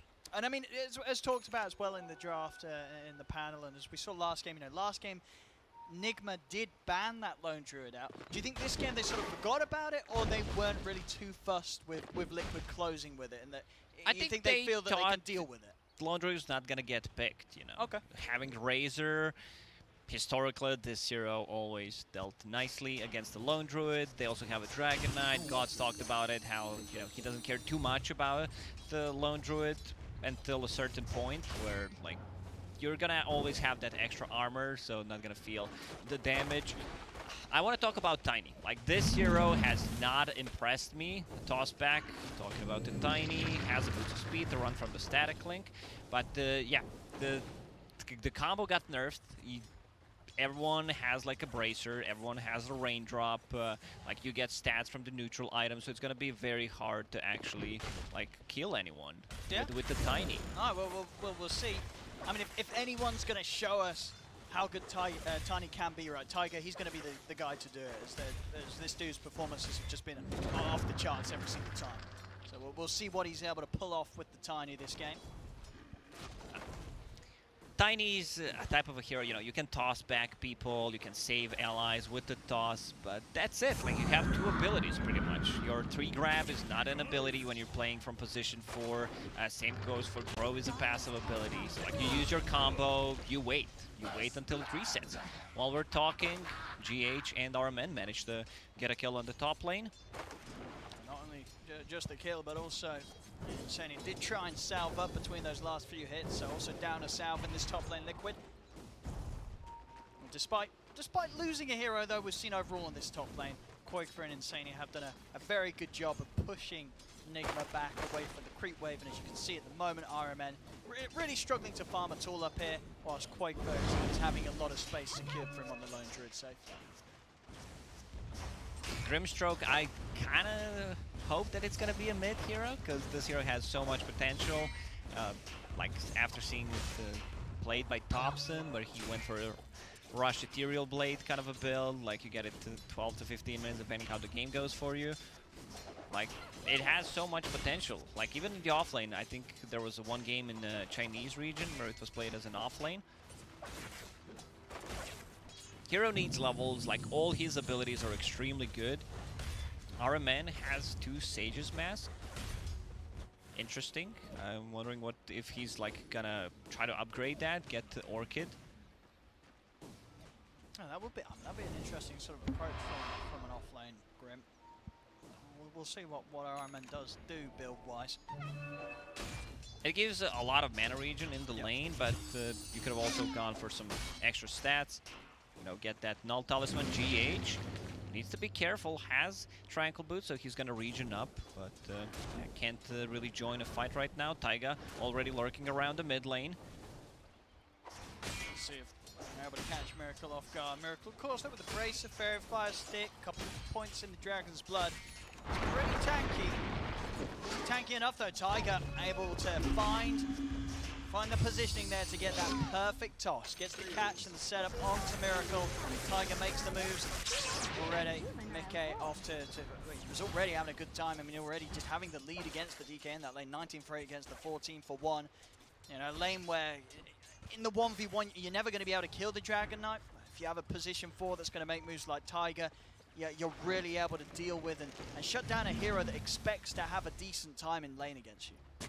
You also want to leave your lane, get some solo XP to the Timbersaw. Like, Timbersaw doesn't care about Razor static link. You get linked, you Timber Chain away, so Taiga can move around the map, try to get some kills. Mid lane, like this kill also gave Mickey a lot of XP. Dragon Knight level 4, Puck level 5.5, so once there's like level 6 again, they can break the coil with the toss. A lot of stuff that they can do. They can also rotate to the top lane. Grimstroke forced out of the lane, needs to TP back.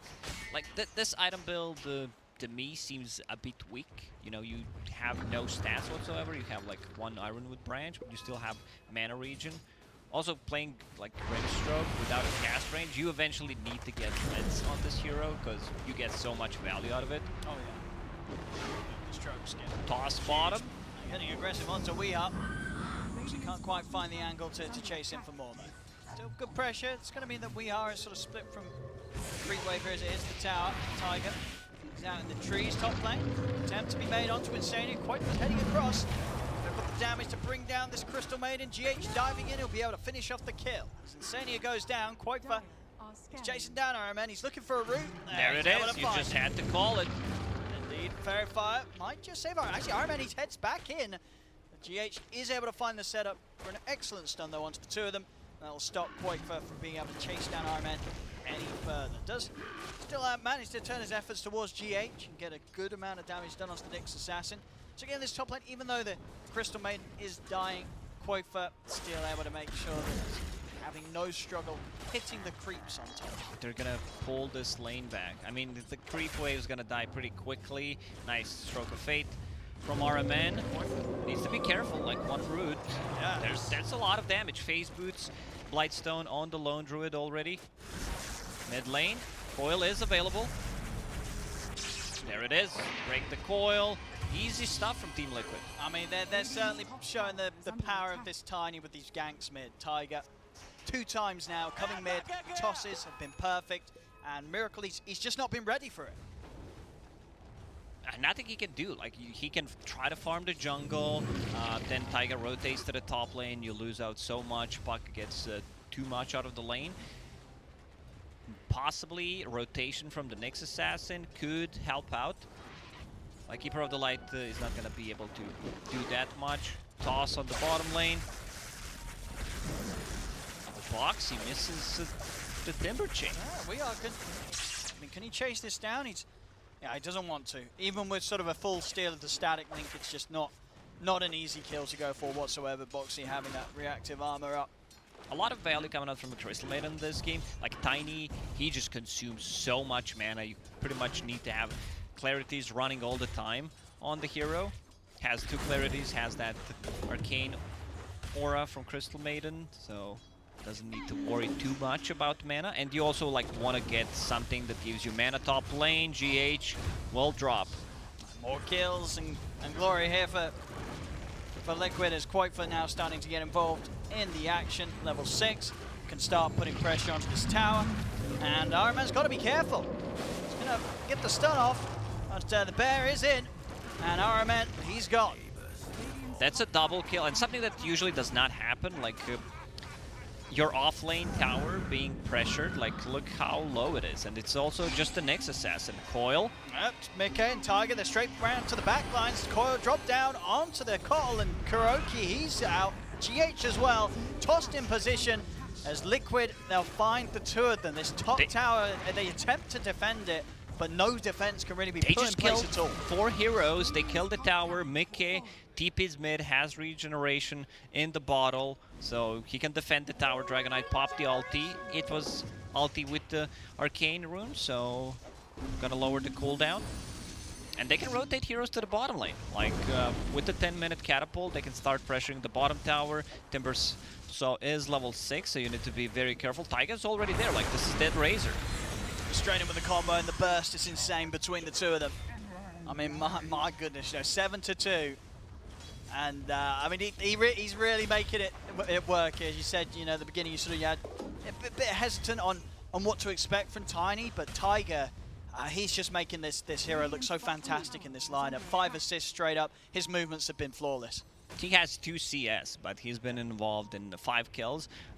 I would like if they like give him lane for a minute to be able to farm up, get some gold going. What is he bringing? He's bringing a stick, infused raindrop, and a couple more clarities. Bottom lane. This is a tough kill to get. See if they've got enough damage. The link building up. Boxy. Box is just baiting. Okay. They got him. They actually got him. Nice carapace by GH there to stop him mid-air. It does take a lot to take him out. Top lane Iron Man. He's trying to get some farm going, but they're able to run him down. Now they'll find him here. Easy kills here for Quoifer. I mean, as we're seeing, you know, the Grim, you just can't protect yourself against the bear. Inkswell stunned, the bear don't care. You know, he's in and he's killing you. Nothing to stop him. That's a nice rhyme. Bear don't care. Bear don't care. He's going for a Necrobook, which is pretty interesting. Some of the I've seen it in the pubs. I've seen it like on the offlane Tusk as well. It synergizes nicely with, let's say, Grimstroke's Inkswell V. Is he dead? Yeah, he looks pretty dead. He looks pretty dead. It's starting to pick up the pace, this game. A bit similar to the first one we saw here between the 2 teams. 9-3, 2K lead for Liquid. It's been a slow start for Nigma. And now Mickey going to go for the setup onto the 2 of them with the Dream Coil. Tiger coming in, looking for the toss back. He's got Breaks it. the coil just in time. I mean, you don't get any closer with that sort of timing. The Dream Coil lasting just long enough for Tiger to still find that chance to get that combo out with the toss. Mid, GH, trying to go in, but he's been silenced. Mickey, he's getting low. The static link from Weave will allow them to finish him off. Toss. Tiger sends him in very deep. Weeha is still healthy enough to back off safely. Liquid not able to commit on him, and now Weeha is turning over towards Tiger. Chase him down, Tiger. Is he going to? Oh, he's going to dodge it. I see what he did there, you know, he's just keeping the scores. 007, Agent Taiga, license to assist. Did not want to die there. Very nice little sidestep indeed. If it was tiny in my pub, Owen, you know, he would be Agent 070 with the license to feed. No, Tiger definitely going the correct route of agency here with his performance. It's mid lane Liquid. Again with a trade that they come out on top of, they can keep the pressure on. Miracle and GH trying to do their best to slow down this siege, but Tiger's back in and you know he's looking for a catch. He's heading over. GH will be able to stop him for now with the Spike Carapace. Miracle trying to stand his ground with the Dragon Tail stun onto Tiger, but Boxy, he's just going to start chasing them all down. Quaifa bringing the bear in from the side. Miracle held in the chakram. The coil is back up and is slammed down onto the two of them. Catches Miracle, catches GH, and now over towards Kuro. Boxy goes and he's able to find him in the trees as well. 3 more kills for Liquid. 15-4 as Liquid, they'll look to take this tier 1 tower. Miracle just can't catch a break. Like, Taiga's on him all the time. He's also playing into Timbersaw. Timbersaw should not be able to die. Like, he has this hood. I don't think they kill him unless they get like a full static link duration. Also, reminder, Nyx Assassin's Vendetta does not apply break anymore. Doesn't so anymore. It's not as good against these heroes that needs to be broken. Like Timbersaw, even if you like break him and he still has reactive armor, he's gonna keep, but keep the stacks that he already had. They find the Ironwood tree for Nigma. Unfortunately, there's none for Boxy. Like, whenever I saw Boxy playing Timbersaw, it was pretty much 100% drop rate. Yeah, and he's very good at using it when he gets in top lane. They are able to trip up Mickey. Certainly one thing, you know, Mickey does have to be a bit cautious this game. There's quite a few things that can catch him. Long duration stuns from Miracle. Heavy hitting silences from RMM. It's Liquid. They're going to turn up to try to defend this. Nigma, they do have the full 5-man alive. Over to the side, we are heading in with the standing link onto Tiger. Tiger, he's been silenced. They're going to be able to run him down. Tiger will fall. Boxy cuts across though, looking to burst. We are low. He's got the movement speed to step out to the side though. GH blocking Liquid off and chasing for more as will TP out. GH is able to get them the room to get their Razor out of there. GH will be held back. And he's able to trip up the freezing field here with the Spike Carapace. And Mickey jumps straight back across. And they will manage to claim GH's life. But Nigma, they put some pressure, they poke at the tower, they won't get it, but they're able to make sure that they get all their cores out alive. Still a good trade for Team Liquid. Like, they get the kill in position 4. Could have been even worse for Team Nigma there. Dragon Knight, he wants that Blink Dagger to be able to initiate. Problem is they have so many things to focus on. Like, you can't just completely ignore Timbersaw because he's gonna shred through you. Playing into like a Dragon Knight, it just feels that they have too many stuff to focus on. Like, you need to focus Puck. This Lone Druid is free farming Quoquays 3, 0, and 6, getting that Maelstrom online. Has another 700 gold in the bank. We've seen the combo in the previous fight. RMN using the Ink Swell and one of the Necro Warriors. Coil again. Miracle and GH, they step forward, but immediately Mickey turns, drops the ult. GH will buy a bit of safety with the stun out onto the two of them, but they're diving in onto Miracle. The Dragon Knight falls. GH, he'll also be unable to escape as Mickey jumps in. Boxy finishes him off. More kills for the Timbersaw. Boxy 5, 1, and 3. Really starting to amp up. Speedy's finding action in mid lane. Kuro tries to clear out a wave. Tiger's in. They're diving in past the tier 2 tower. As Kuro's going to try and run Boxy, is he able to find him? Yeah, he's going to get knocked back by Kuro. And that's going to be enough to stop Boxy from chasing for more because Weehar's turned up. He's in with the static link. Have they got the control to take Boxy down? They don't. Another Timber Chain available. He cuts over towards the trees and he's back to safety. I think Boxy should not die until the game just ends on the Timbersaw. Also, like, love the itemization, going into Sanj, some status resistance against the Nyx Assassin. We see more and more like casual Sanjas being picked up on certain heroes. Like, you don't have to upgrade it, but you can't. Like, you could just get Heaven's Halberd here. I wouldn't mind against the Dragon Knight and especially Razor. Bottom lane being pushed in. Seems like Nigma will not try to defend that, so they can take the Shrine pre-20-minute mark, which is a pretty big deal. By Shrine, I mean Outpost. Shrine, what year is it? I've seen other people making the same mistakes. No, I think the players call it Shrines as well still sometimes. I mean, who knows what we're going to have there next patch. Maybe could it's all added change. back. Would you like Shrines to return? Oh no, God! No, you like didn't like the this Shrine. was one of the worst things that we've had. This and respawn talents. I didn't mind GPM talents though. No, you're cool with those ones. Top, Miracle. He's going to pop the ult here. TP's coming in.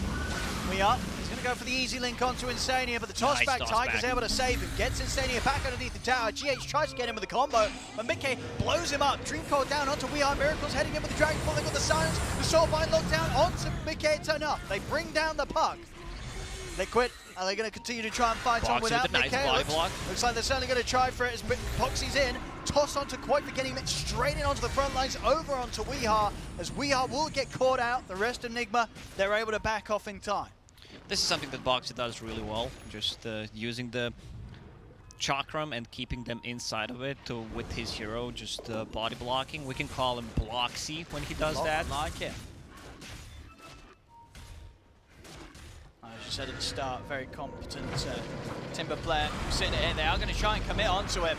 We're seeing how much efforts are having to be made to even bring him anywhere close to dying, and he doesn't even get that. He's fine. Boxy's fine. Turns over towards GH. Miracle moves in with the stun onto Insania, but the bear's around. Miracle's got to be careful of the bear.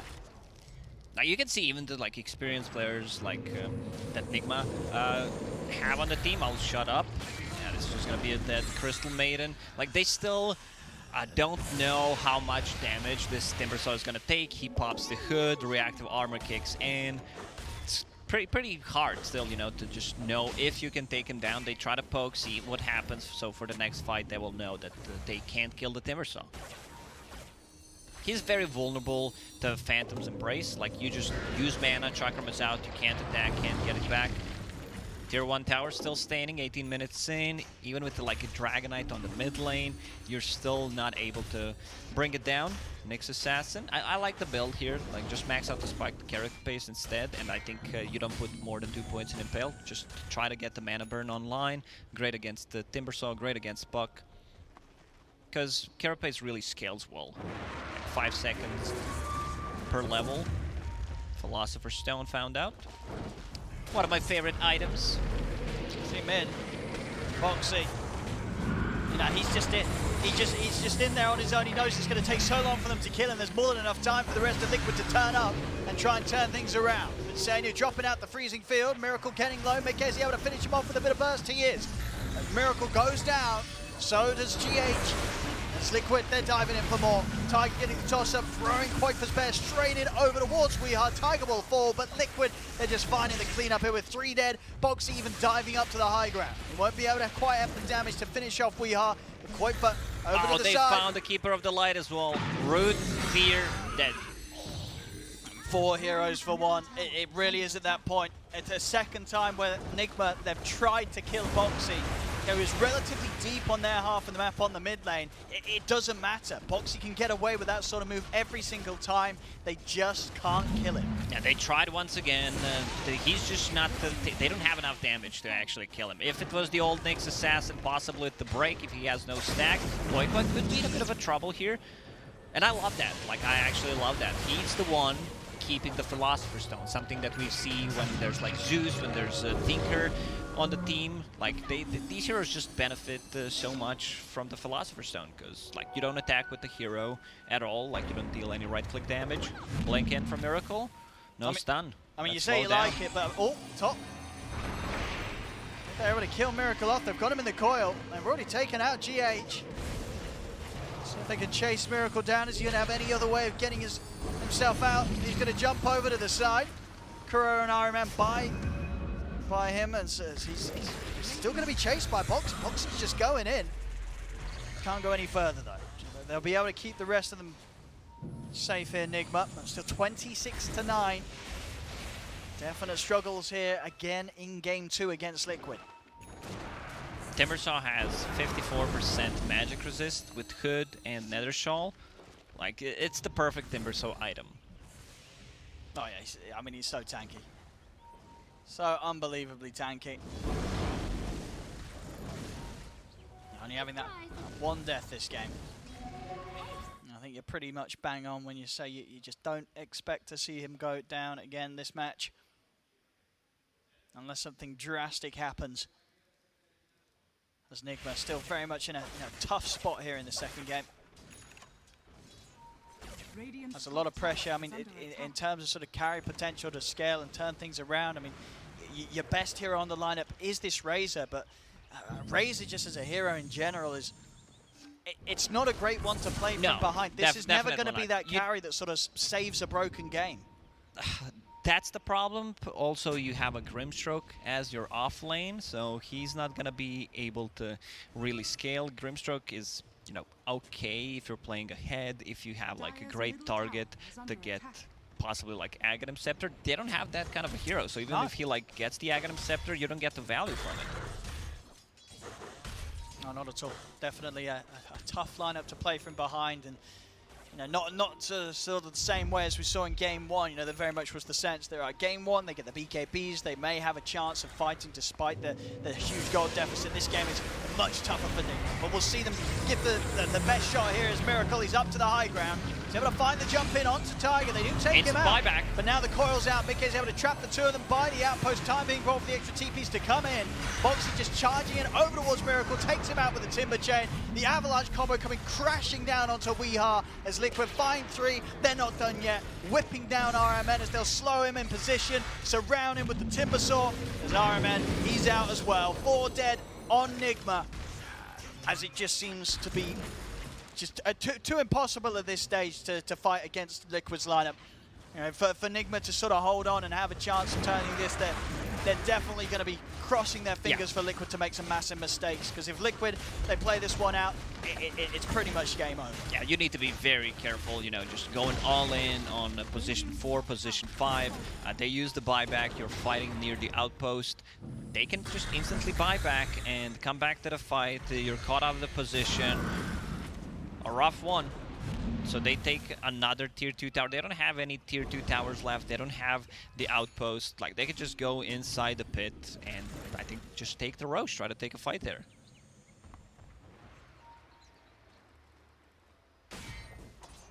See what Nigma's plan's going to be playing this far behind. BKB still a bit away here for Miracle. And still for We are still about 1,000 gold short of having that done. Of course, that's not going to solve the difficulty with just having the damage to kill these heroes. Might buy them a little more time in the fights. Liquid been able to do a very good job of kiting out any fights that they feel that they don't want to be a part of. And getting back in when they know that they can get the kills. 550 movement speed on the Lone Druid once he uses the Spirit Bear, once he uses Phase Boots and the Mask of Madness. Taiga also keeps using the Bullwhip on the Bear most of the time in a team fight, so just slow them down. They're looking for a kill. We are going to get a bit of a nasty surprise. It's Liquid there, ready and waiting. Another kill. Miracle popping the Dragon form to desperately try and shove out this mid lane, relieve some of the pressure that's going to be applied to them shortly by Liquid.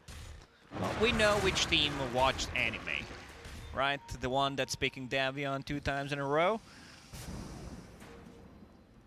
It definitely seems to be that wouldn't have been the best sort of research and time spent in preparation, though. As both games, Nigma certainly struggling. As mid lane, Mickey's in, trying to bait out some reactions. They'll drop the Soul Bind, connect the two of them. No real way of getting Miracle in. They're trying to take down the bear.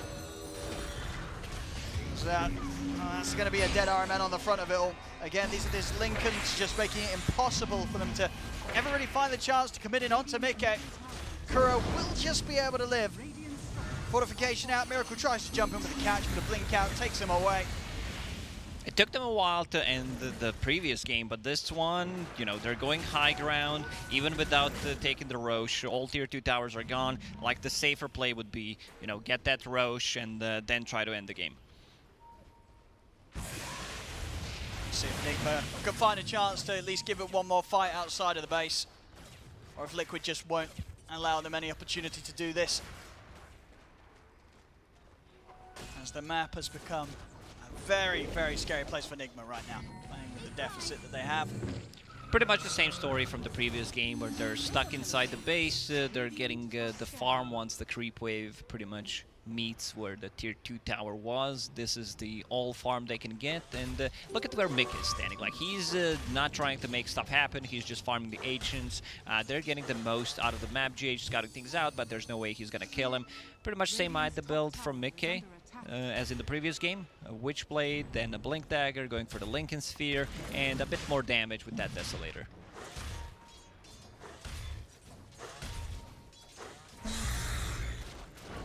Nigma, they have managed to get themselves right out on the bottom lane, but nothing, unfortunately, for themselves to be found here. GH not quite able to get the courier as well. Would have been a nice little thing to take away from Boxy. Not going to be the case. Speed's there, courier's going to be able to deliver safely. And Liquid there having all the space and time to take down this Roche if they're able to finish it. The bear with Kuiper being as fast as he is. Mickey actually picks it up. You talked about the courier kills. He almost gets it on the way back. Psychic Headband found by Puck, so that's gonna help quite a lot. You know, just to be able to push out possibly like even Razor when he's using the static link on someone. They're trying to run away. Great to break the coil as well. Liquid want to play it even safer they can. Kuiper very close to a huge item to allow them to siege. AC just about done and on its way. So. Kuiper's too farmed. Like he has too many items. 17,000 net worth. The second hero, actually the most farmed hero for Nigma is Razor with only 10,000. Same goes for Dragon Knight. There's the jump, Tiger. Vision's down, they find GH, coil out onto the two of them. We'll get Miracle in on the back lines. He's able to find the commitment onto Insania. We'll take out the Crystal Maiden. They're popping their BKBs here, Nigma. See if this makes any sort of a difference. It doesn't look to be, as we are unable to finish off the target during his BKB. He's got to get back up to the high ground. Will manage to at least live. So no BKBs for Nigma. It's time for Team Liquid to go in. They still have that Aegis. They have another bear available. And we are. He goes down. Mickey's able to jump in and pop it. Again, a second kill onto GH. He's out. No buyback on the two of them. Liquid just be able to clean them up one by one. Diving in past the tier 3s, past the tier 4s. Boxy pushing them right back to the fountain. And he's going to make sure that there's no chance for Nigma to step out here. As Liquid, they can clear up the base, get each and every Rax pretty much. Well, this time still 30 seconds with 2 members down on Nigma. Nigma, pretty much the same story. What happened in the game 1, stuck in the base, Team Liquid playing so aggressively. They get out of the laning stage with a lot of advantage. And yeah, I think this one's also over. Like having Grimstroke as the off lane, they'll try it one more time. They're going all in on Kuiper. Can they quite burst in? They can. They will manage to bring down the lone druid. Is that going to allow them to get anything else done though in this fight? As the coil's down, catches and takes out Kuroki. Is able to move over to the backlines, find Insania. So that is 2 dead on Liquid. Mickey wants to die. He wants to use that Aegis. See if he wants to jump back in again. GH is looking for him with the Vendetta. Mickey still alive. Can GH at least take the Aegis out of his hands? He can. They take the Aegis away from the puck. Can they go for a second round? Tiger back in with the combo onto Weir, but Weir's able to turn, take out Tiger. Foxy pushing the Razor away, will combo him down with the Chakram and the Whirling Death. And now he's going to turn over towards GH. They just don't have the answer for this Timber, so like he can do whatever he wants. He can reset multiple times. Like the only way you deal with him pretty much is to use mana burn on him, but he has Eternal Shroud, so he can get his mana back and be able to use the Timber Chain to get out of the trouble. So yeah, buyback from Kuiper. He wants to end this game. Yeah, he's going all in on it. He wants this one done with. As that really was sort of the first time we've seen Nigma just able to get sort of a fight going where they can kill the cause. It's not enough. Nice dodge there from Miracle, avoiding the coil of Mickey. Oh, there's the pushback from the Psychic Band. As they'll take these racks, no trouble. No trouble at all here. As the melee and range removed from the bottom lane. Miracle trying to bring down the bear. He'll manage to do so. So bear gone, bit of gold here for Miracle. As that is what, a full minute without the bear. But the Mega Creeps are out. It's going to be rather difficult for Nigma to defend against this sort of pressure with the heroes that they have. But they're doing their best here. They're holding on. They're keeping the game going. You don't have that Battle Fury carrier. You have no cleave whatsoever. Like, yeah, you need to pop the Dragonite ulti to be able to deal with the Mega Creeps. Razor doesn't do anything to them. Grimstroke's okay-ish, you know. Keeper of the Light's also fine, but you have one more fight. You lose a fight, the game just ends. This is it. Smoke time. That's what we call a desperation smoke. Let's see what they can find from this. You got to go for it. As you say, you stand sort of 0% chance winning this game as this lineup. Oh, this is not the target that you want to find. A little unfortunate. The Boxy is able to block it for Nigma. That's not indeed what they were hoping for. But they've got to try for these hits. They're never going to do it waiting in the base. They've got to play for that maybe sort of 1%, 2% chance of just catching Liquid off guard out on the map. 2%? I think you're being too generous right now. Yeah. You'd keep it under the 1. What does the Dota Plus say? That's probably 0. I think Dota Plus is probably rather harsh at this stage. Now Mega creeps up. Looking like very few chances. Yeah, 0% at the moment. And they're rather understandable. It has been for a few minutes as well on the prediction. We've seen some comebacks, right? We have seen some We've seen some. And you know, for as much as we know, maybe that percentage rounds down. It could be a 0.1. You never know. Wait, I just realized that this puck coil is actually a Lotus from anime. It is, isn't it? The cosmetic. It is? Yeah, well, there we go. I missed Puck's No appearance. spoilers. No spoilers. Puck. There we go. So that is another defense. They're holding on. I mean, mid-K dead. They're definitely slowing down the end of this game, Nigma. Because Quake went bot back, so they need to be a bit more careful. Yeah, they need to wait for the second Roche and maybe try to close it out then, because they used the buybacks. They wanted to just end the game there, but kind of backfired. What does Gaben say, you know, after this fight? After they got 2 kills, is it 1%? No, it's still 0%. It's still 0%? I don't think he's changing his mind. I don't think we're seeing any change there, no. Yeah, still solidly flatlining on that 0%. But maybe, you know, if they're able to do this a few more times, a lot more times, we're going for the Maelstrom Mjolnir, you know, trying to get things online to deal with the Mega Creeps. That also fits the lore, you know, Chain Lightning coming out from Razor. That's true. Makes a lot of sense. True. I feel like Gleipnir would be more thematic, but probably, you know, Yeah, you can get both. There we go. That's exactly. Get 3 of Why them. not Get both? Maelstrom, Mjolnir, and Gleipnir. I like your thinking. This is something that you would do, Owen. Oh, I have. I personally... Why am I not surprised? I'm a little surprised that Quoth has not tried this. Actually, I'm not, because it's terrible. But what about the Gleipnir Lone Druid build? 2 Gleipnirs, one on the bear, one on the... You know, imagine the roots. But, you know what I mean? Gleipnir, bam, entangle, It's terrible. It's just too strong. It's just too strong. Remember, that's why we don't like see it. Too strong. Back in my days, Pudge couldn't use a Blink Dagger, Nether could Vengeful Spirit. Like, maybe we should do that with the Gleipnir on Lone Druid, because it seems too powerful. Yeah. Well, then you should not be able to buy bashes on heroes, right? Yeah, we still can't. Wait, no, you can. Well, I mean, it doesn't work on Spirit Breaker. But you can buy it. Sure. So you can look cool. Anyway, mid lane Miracle's gone. And this time round he doesn't have buyback. So Miracle down, Liquid up with the numbers, 5 versus 4. Should see Liquid try and close this one up now. Just the tier 4s in the base. The Ancient remaining, Tiger slides in. Gets the toss back onto GH as GH is out. 2 dead, no buyback. Quoth going to work with the bear onto the towers. To put an end to this one. We are in Iron Man. Can they do anything to push them back? Fortification. Put a bit of a break onto the proceeds here from Liquid, but now it will resume as the fortification comes to an end. We are trying to charge in, popping the BKB, trying to commit with the static thing, but they're able to break Get smashed. it. Step back, get back in there with the bears. Weehar's got to run back to the fountain. They got the toss control from Tiger. Weehar does have buyback though. He's ready for another round of the defense, but the Ancient is exposed.